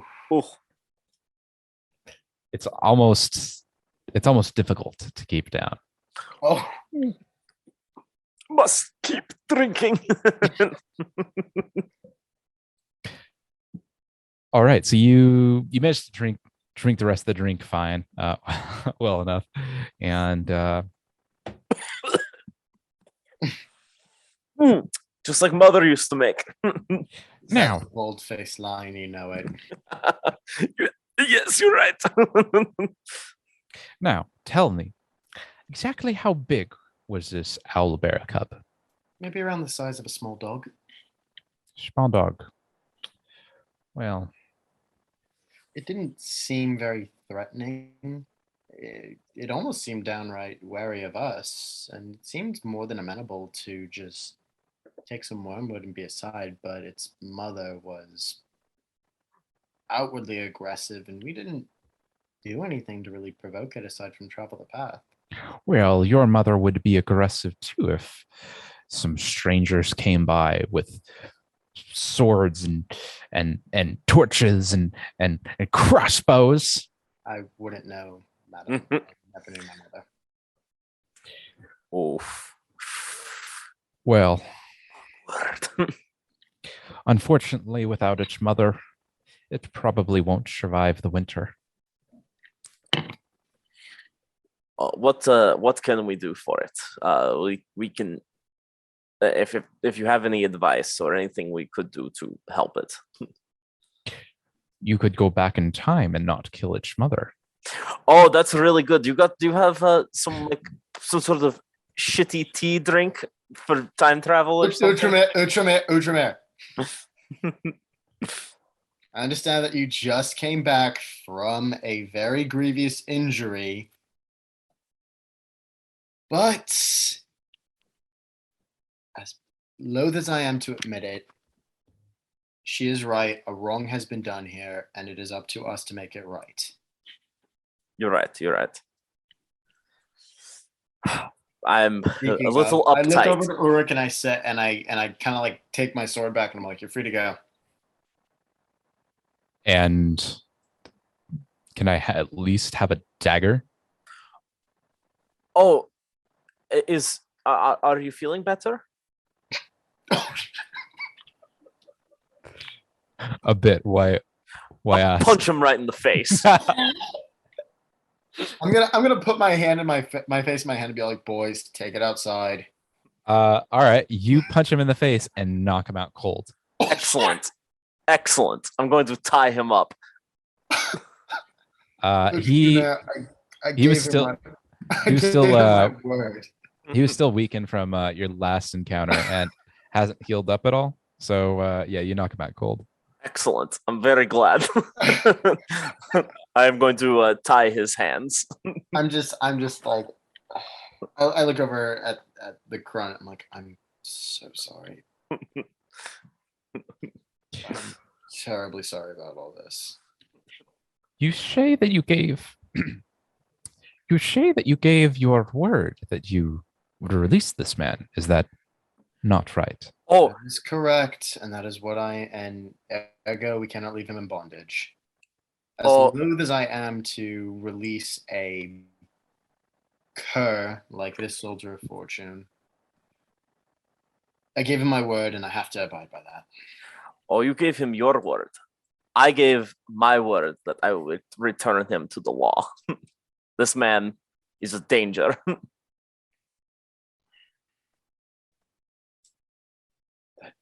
Feels like a bullshit loophole, but you're not wrong. But still. Also, this man potentially knows more about my brother. I cannot allow him to just walk away. I kind of looked, I'm like, you're our unbiased party here. We are sort of trapped between the hammer and the anvil. It seems to me that a word was given and a word must be upheld. You, and she kind of turns at Utramir in a very scowling sort of manner. You have been brought from the brink of death with my assistance, and now you immediately go to bind a man. This is unacceptable. To be fair, he kind of attacked us on first sight. Unacceptable, you say? Immediately came out of the hallway and just started swinging at us. Unacceptable, man. I would quite agree. Except this man is a murderer. He is in cahoots with my brother, who is a known criminal who has killed anyone and everyone he has ever come in contact with. He is a dangerous man, and he will be brought to justice. To the people of Sandpoint, who he has slain himself. I am not going to let him just walk away. You say this, and yet the entire time that I've known the three of you, he has been left in bondage while you are free. Oh, I am free? You are. Of course I am free. I am not a criminal like this man. He is no companion of ours. Do as you will, but consider this, that if a word is given, a word should be maintained. That is the nature of things. And I gave my word that I would bring him to justice. Is that not a word given as well? Perhaps. I appreciate what you have done for me, and I am thankful that you could help us. But this man is dangerous, and he knows things that we must know, especially if we are going to continue to help the town of Sandpoint. She kind of visibly kind of washes her hands, despite not having any soap or water. She seems to be kind of washing her hands of the situation. Well, that being said, I would like you all to leave. Gladly. Let's go. Tristan. All right. All right, so it is about midnight now. Certainly dark, and all you can really see is what is at the end of your torchlight. Well, I guess we should just camp out here. That's probably for the best.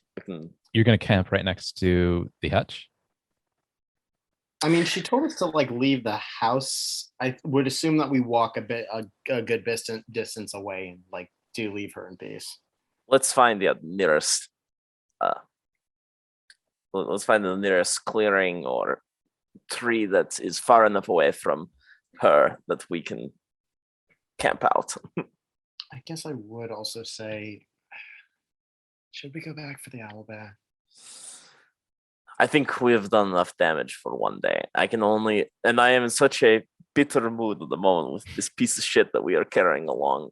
I have a bad feeling I am not in a much better mood for this poor creature. I suppose that's fair enough. If though, Tristan, and I am sorry, you did give this man your word, but I can't. You must understand, I cannot let him go. It wasn't something I did easily. There's as I was trying to. There's a difference between men like him and men like me. You are an honorable man, Tristan. Remember that. It's not you. It's this man. But We'll figure it out later. We're not going to make any progress philosophically or really physically if we're here and we're tired. So I guess we should just camp out and we'll find a decent clearing and just camp out, I guess. All right. Let's do it. Go ahead and roll a survival check. So you managed to find a clearing actually pretty close to the cottage. Let me ask you this: are you setting up any kind of a camp, or are you just finding a soft patch of dirt? I'm gonna set up a camp. Fire? Yeah, like fire. I mean, again, we know that there are things out there. Fire is a deterrent to normal creatures, and I rolled a 21, so why not? All right, Uchimir. I rolled a 24. Okay. You both set up camp pretty quick. But only in about an hour, you managed to set up your camp and get a nice fire burning. Are you sleeping under the stars or in tents? I think under the stars with the time at hand, unless you think otherwise, Tristan. Yeah, we'll take the stars. All right. Anyone? Are you both going to bed at the same time? I'll take first watch. You can take the other. All right. Sounds like a plan. All right. So Tristan, go ahead and roll a perception check.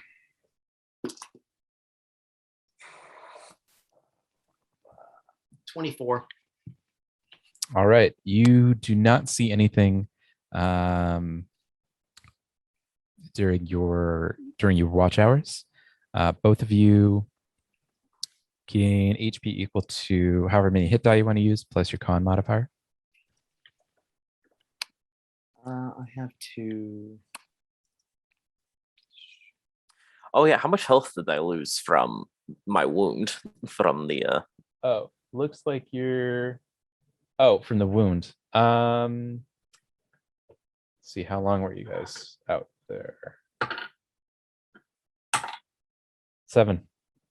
7? All right. Yep. All right, I'll use 1. Let's see. I have 2d10 and I took 2. No, wait, I'm going to do a long rest after this, right? So you're both doing a long rest. This is just the first 3 hours of the long rest. So that's and you, after the end of the long rest, you get half of your hit die back. Okay. I'll use 2.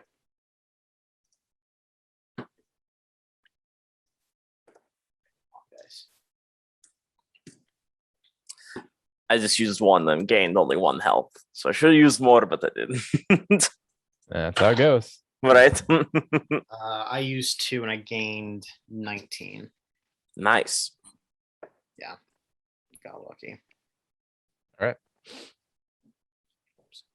So the first watch goes through without much of anything.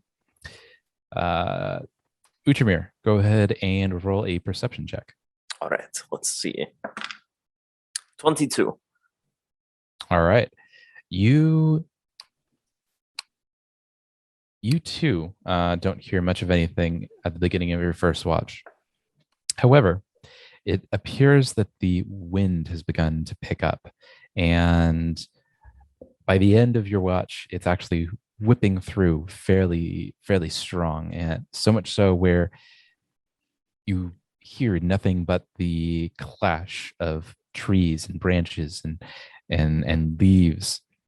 You actually are being kind of hit at this the side of your head with kind of debris and brush and even a few needles here and there. Both of you go ahead and regain half of your hit die and get to roll however many hit die you want to use plus your con modifier. Oh, I forgot to have my con modifier. Oh, so did I. But it's just one anyway. So That's 2 for me. Half those back. So, and we I'll round just up do at the one. half, right? Yeah, you round up. Okay, cool. So I just get those 2 back. Hey, I'll take 4 health back. Okay. Not completely healthy, but almost there. 4. So that's 10.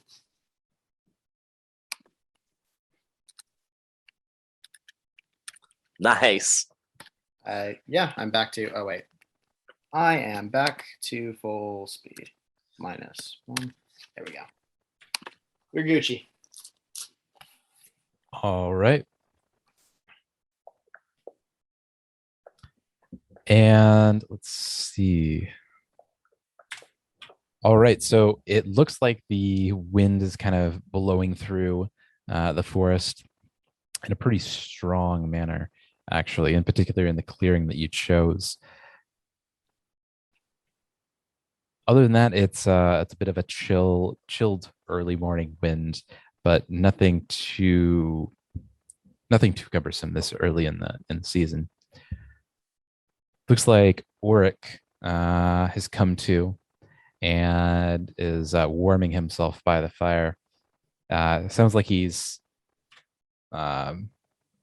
spitting some sort of curse or derogatory language under his breath.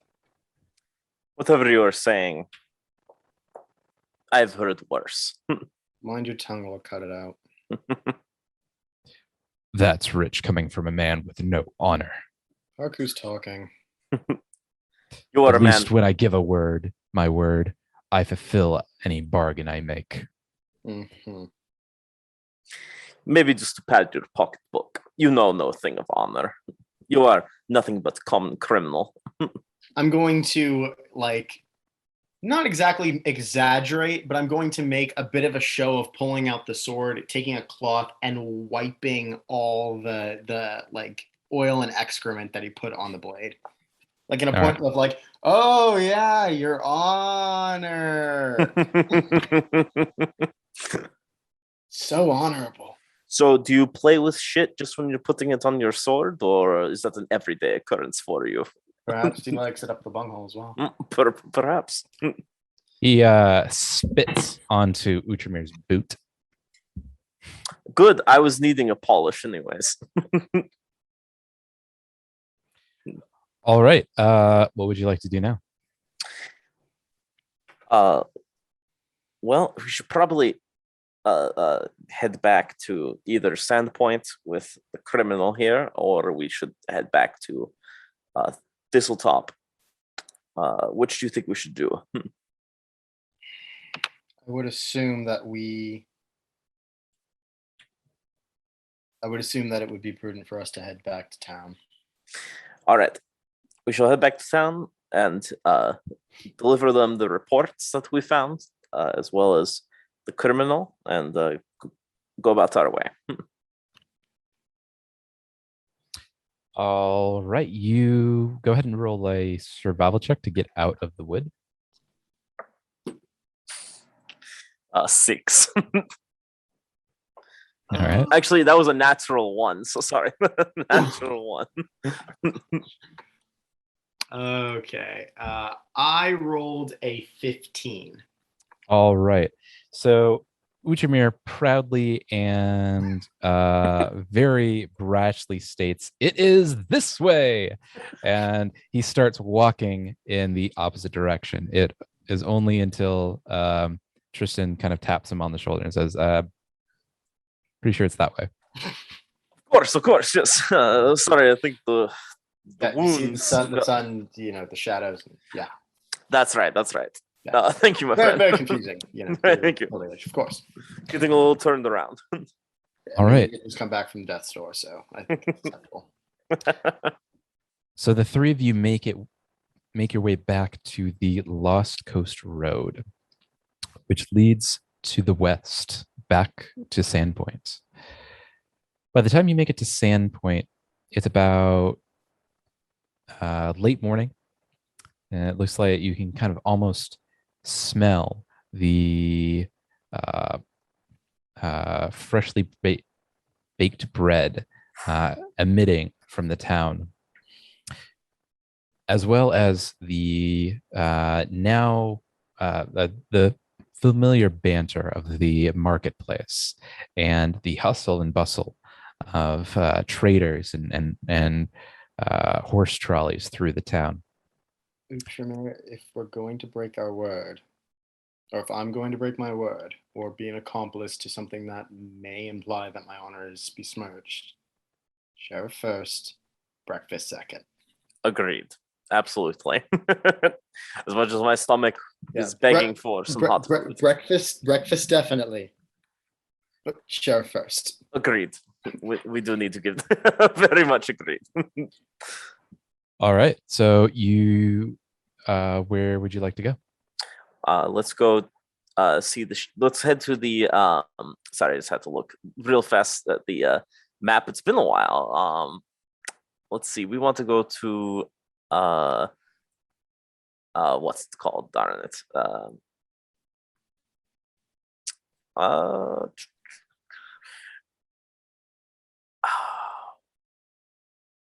Darn it. Sorry. Barracks? Yes, the barracks. That's exactly. We're gonna head to the barracks with the prisoner. All right. So you make your way through the upper echelon of town down to the barracks, where, or not the barracks, the garrison. Garrison. That's it. The garrison, one of the more foreboding buildings in town, constructed entirely of stone at the space, with only a few wood precipices on some of its outer towers. Stone gate lining the front with a double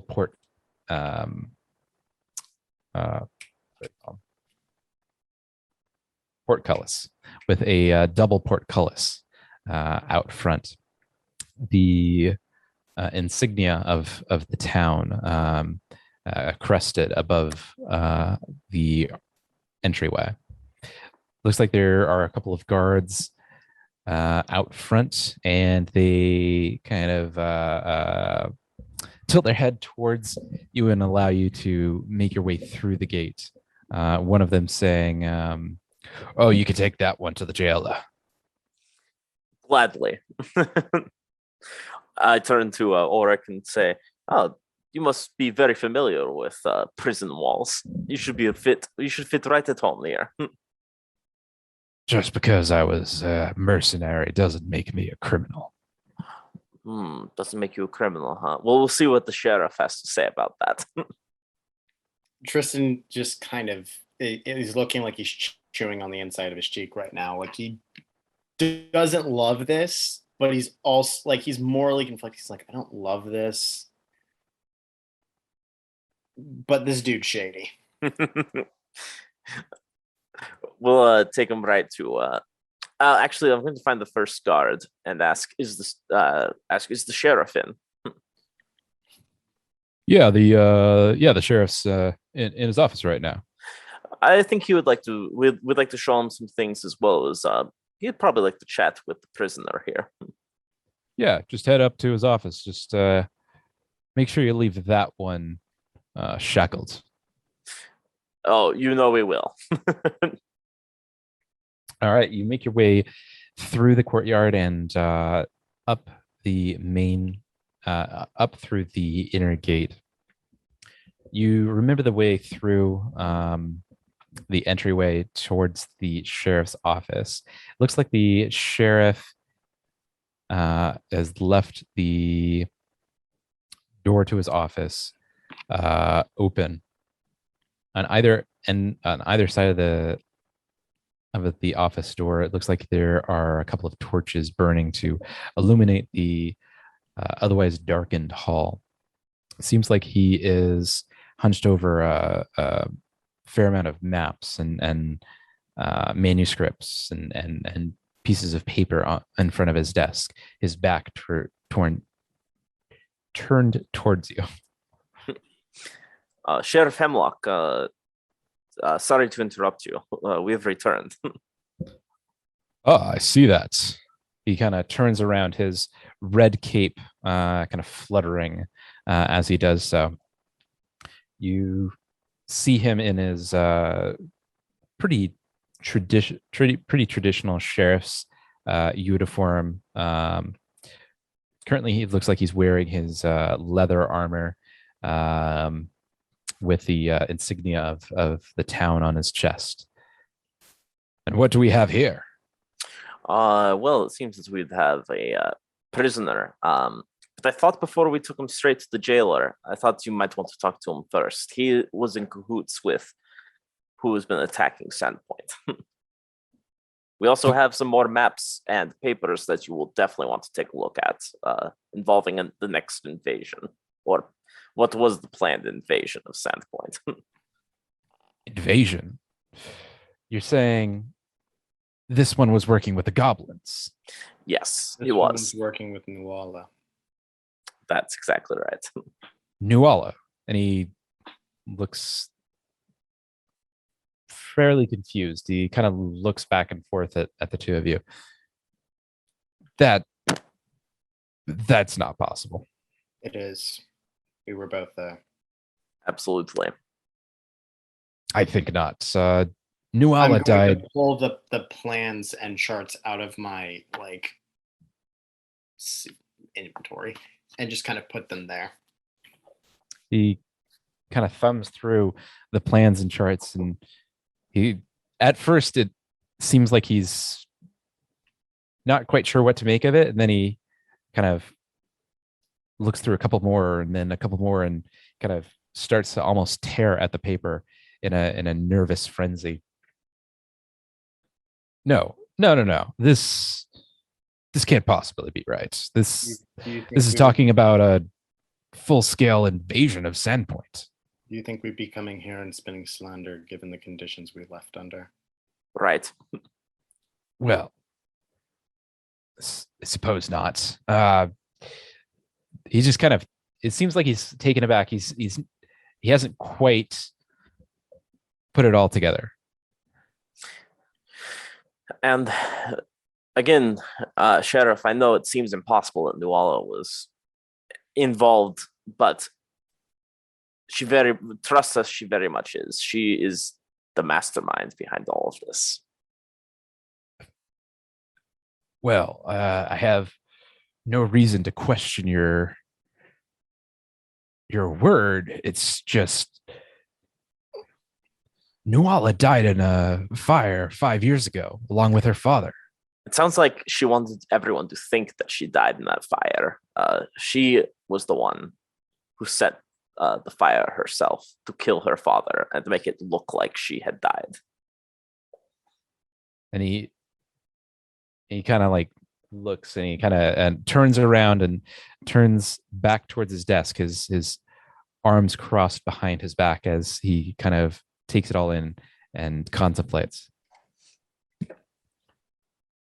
So you're saying that Nuala set the fire that lit the cathedral ablaze, taking her father with her, or rather, setting her father ablaze while she escaped? Correct.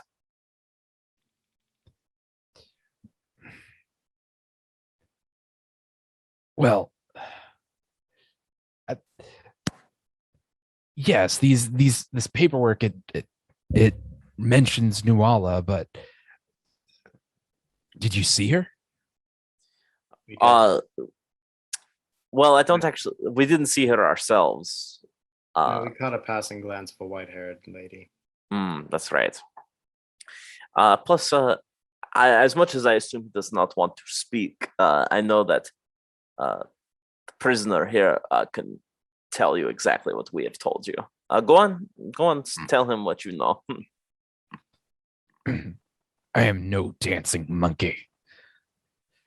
Oh, you are whatever we tell you. You are. You're just a bound dog at the moment.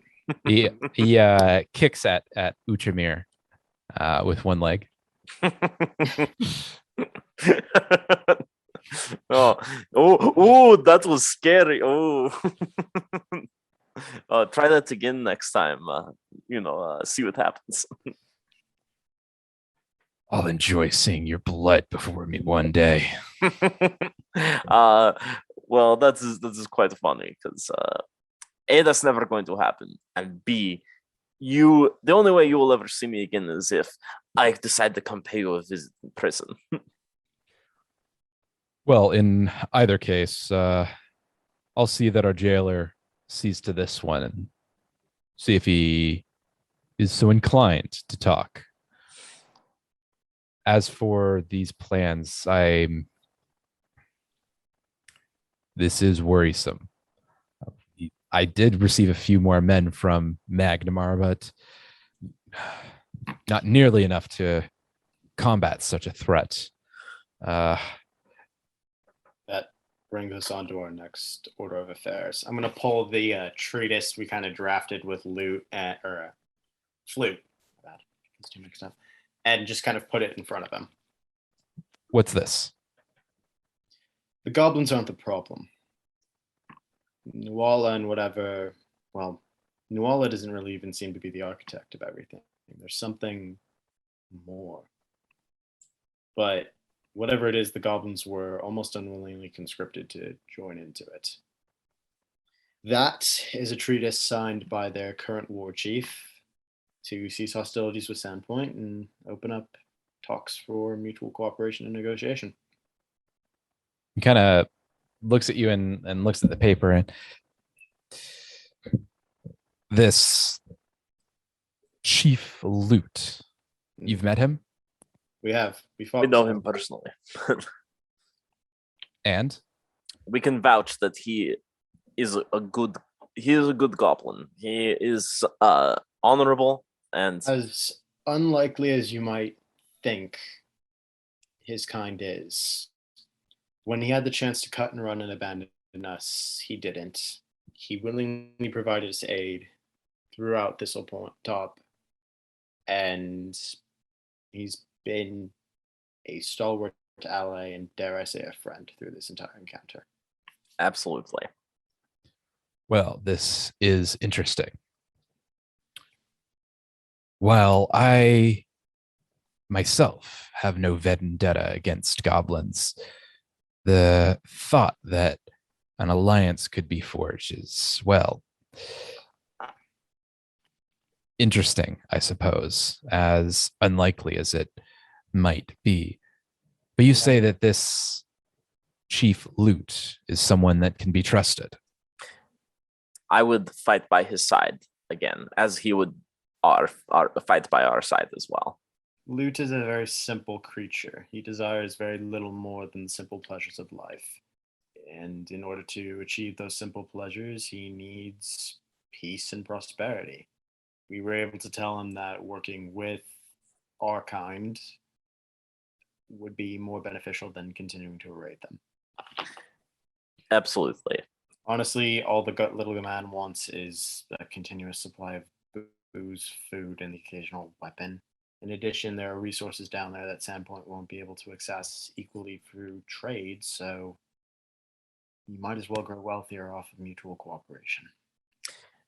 And as much as you may not have a vendetta, I know there are people in this town that will not think this is a good idea, and it might take time, but I think, as Tristan has put it, it is mutually beneficial that the goblins and Sandpoint work together. If elves and men can come to an alliance, why not Sandpoint and goblins? Exactly. I think the grumblers will start to quiet once money starts pouring in. Mm-hmm. 'Tis the way of things.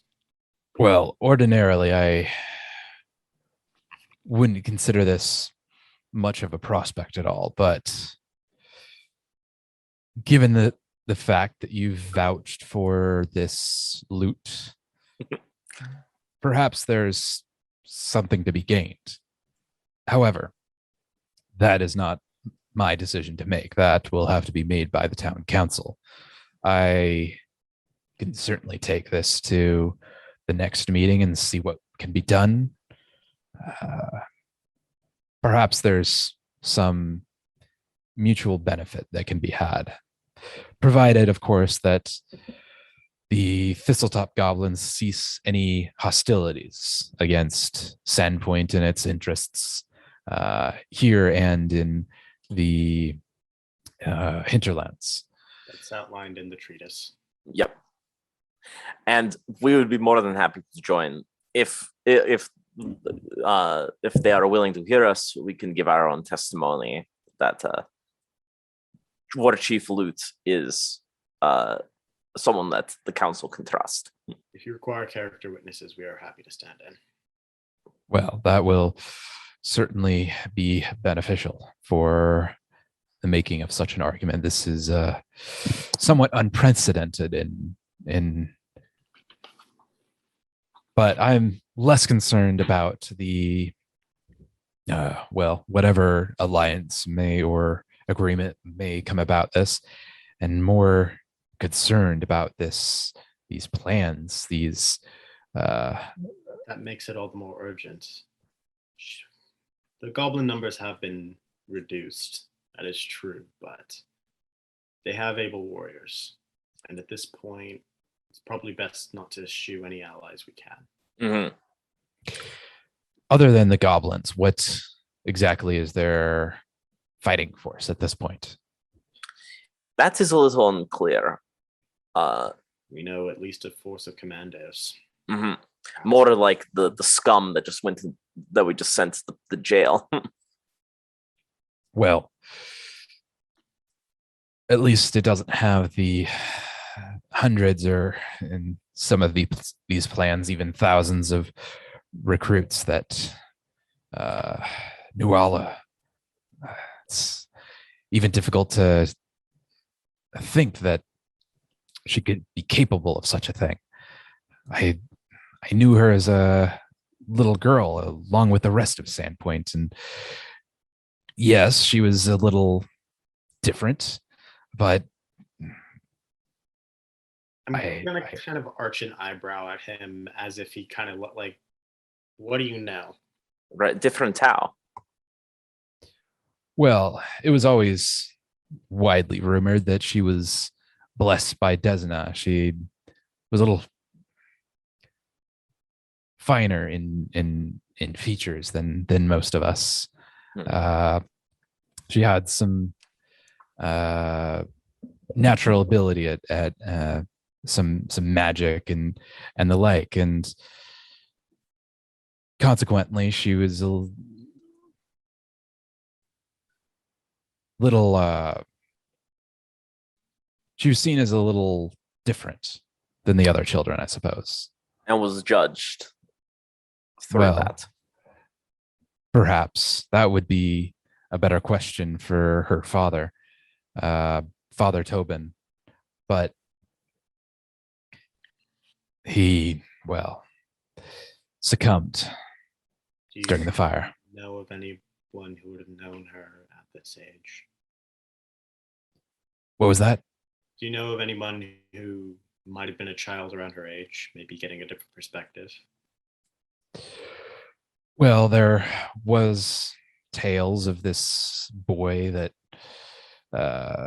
she became enthralled with, but I haven't seen him in 5 or 6 years. What was his name?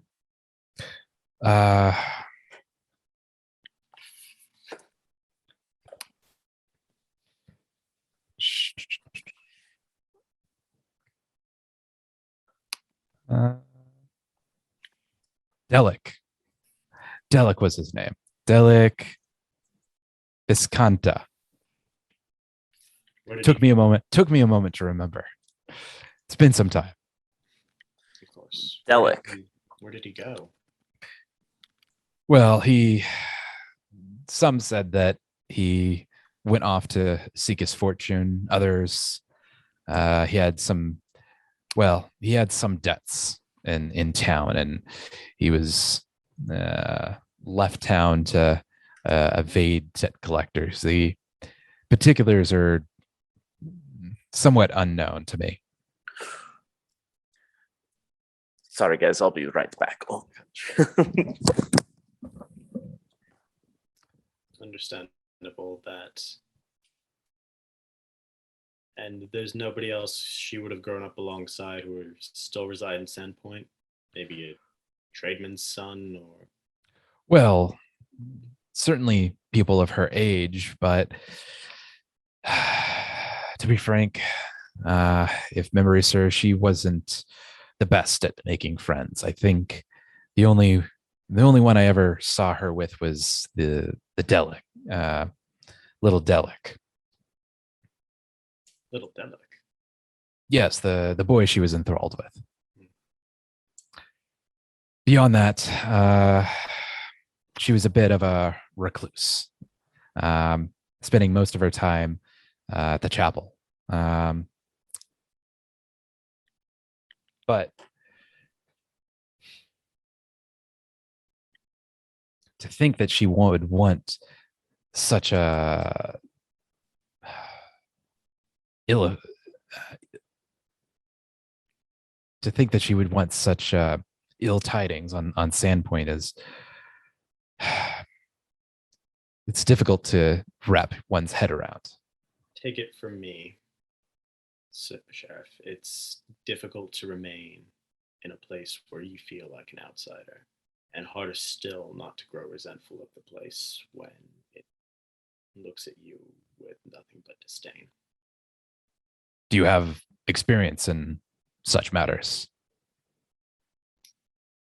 Some. Mm. Well, in terms of plans moving forward, given the new threat that we're facing here, I'll have to uh, raise the militia and keep them on standby. Should be enough to hold off any preliminary attacks, so long as it doesn't exceed these hundreds of recruits that hopefully she doesn't have.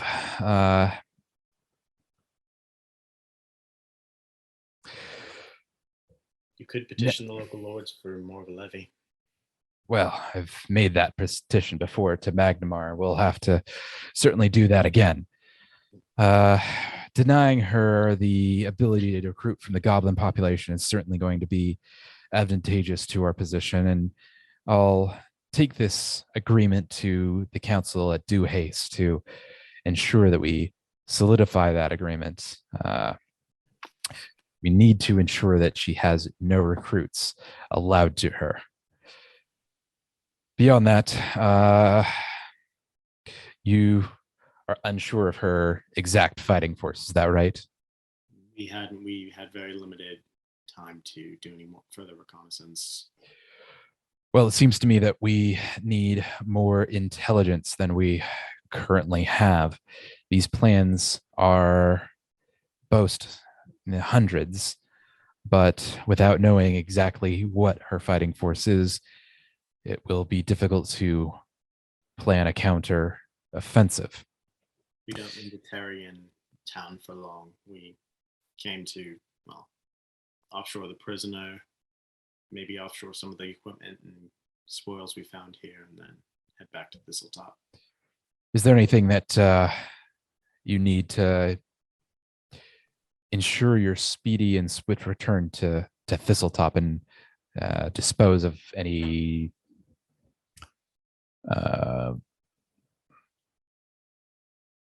parties that might have ill effect on the town? Not particularly, but I have a mount that I retrieved from Thistletop. It's, well, he's from good stock, but he's been malnourished. I need to take him to the stables, make sure that he can get nursed back to, fighting fit eventually. Yes, of course. If you take him to the stables, stable master there will take good care of your steed and ensure that he's back into fighting shape and however long it takes. Well, that depends on the steed, I suppose. It's a war horse, from what I could tell. Well, let me get the jailer out here. I'll take care of this. And he looks at Oric with kind of a scowling eye. This captive, and I'll see that you and your friends are properly rewarded for the uh, bringing him in. I'll see to that and have that payment ready for you next time you're in Sandpoint. Right. Well, I'll see you the next time, and I must be off to talk to the council. We'll have If you to. need to interrupt with your duties, please. Certainly, I appreciate that. No rest for the weary, I suppose. Of course. I kind All of glance at Ulrich and I'm like, or the wicked. all right. So Sheriff Hemlock takes Oric to the jailer, and then kind of runs off. You can kind of see him running off to the town hall to presumably speak with the town council. In the meantime, what would you like to do? I'm first going to take the warhorse to the stable master, just kind of to, get him shored up and make sure that he can eventually get healthy again. And then I'm gonna go to the blacksmith. All right.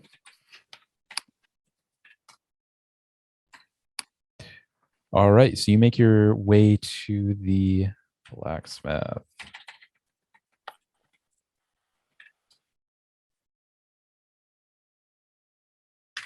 All right. You make your way to the Red Dog Smithy, prominently named for its large mastiffs, which stand guard outside the blacksmith. The building itself is a L-shaped building with a large workshop sitting out front. The heat from the forge kind of is emitting from the workshop, such that you can even feel the burn on your skin as you pass by. As you grow closer, you see an elderly man and his an elderly man that with what appears to be a permanent scowl on his face, bright red mutton chops and harsh eyebrows darting down to his forge and to his anvil. He glances at you as soon as the mastiffs start barking, alerting him to your presence. Good smith. Right. What would you like there? I just I guess I just want some sorry. Just this trued up. I'm gonna pull the masterwork bastard sword out. This trued up, and then if it's no, are you an artificer as well as a forge master? I have some skill in such things. All right. I'm gonna pull a small sketch out of my clothing and just be like, along with the chunk of obsidian that I found in the at Thistletop, and I'm going to say, can you put this design with this obsidian in the pommel? It's basically just a black Tudor rose. Okay. Well, that's certainly a interesting design and an interesting request. This is a unusual stone to try to use as an inset, I must say. It's certainly going to be more brittle than a typical gemstone. It's what I have on me. Well, certainly I'll see what I can do. It's maybe a bit difficult, and it will take a bit of time to work through the challenge of such a material. In fact, there may not be much of this stone left when I'm done. Is that all right? It's more of a it was more of a spoil than anything else. If you don't have much left, that's all right. Right. Well, I'll see what I can do. Take about 5 to 7 days to get your pommel made. As far as shearing this up and just putting a fresh edge on it, that can be done in by the end of the day. I'll be in town for at least that long. Right. Well, be off with you and make sure that the Mapsis don't take a chunk out of you on your way out. I would hope not. Do I need to leave the sword with him, or do I take it with me? If you want him to put a fresh edge on it, you'll have to leave it with him. Right, yeah. I sorry, I thought you said come up with a new pommel, and I was like, wait, so am I taking it with me, or? Sorry, is that what you wanted? You wanted to put a new pommel on this? Yeah, it's on the masterwork sword. Yeah. Okay. So you're leaving that with him. Mm. Either way, I'm gonna have to leave it and with then him so he can put an edge and true it up and such. And then your other bastard sword, you're just trying to get a new edge on. Oh no, I'm truing up my other bastard sword is fine. I'm truing up the masterwork one. Oh, okay. I see. It looks like the masterwork is already in pretty good shape. Oh, then I just gotta leave it with it. Then I just gotta wait for the pommel to be. Okay. All right, then I'll get some TLC to the bastard sword. Worst comes to worst, it'll be in better shape if I pawn it or something. Yeah. And again, I don't really bother that much with wear and tear unless it's egregious or there's a specific well, it did fall from some height earlier, so. Yeah, the only time I really deal with real like noticeable damage is when you guys roll like natural ones, or when it falls from like a really big height. That one, it was on sand, it was fine. Right. All right. I guess I'll start heading towards the inn then. All right. Let's see. There's a couple of inns in town. The most prevalent, however, is the Rusty Dragon, for which you and your compatriots are, well, at least your compatriots are regulars. All right, I'll make my way into the Rusty Dragon. I presume I've heard, some tales of it. Let's see.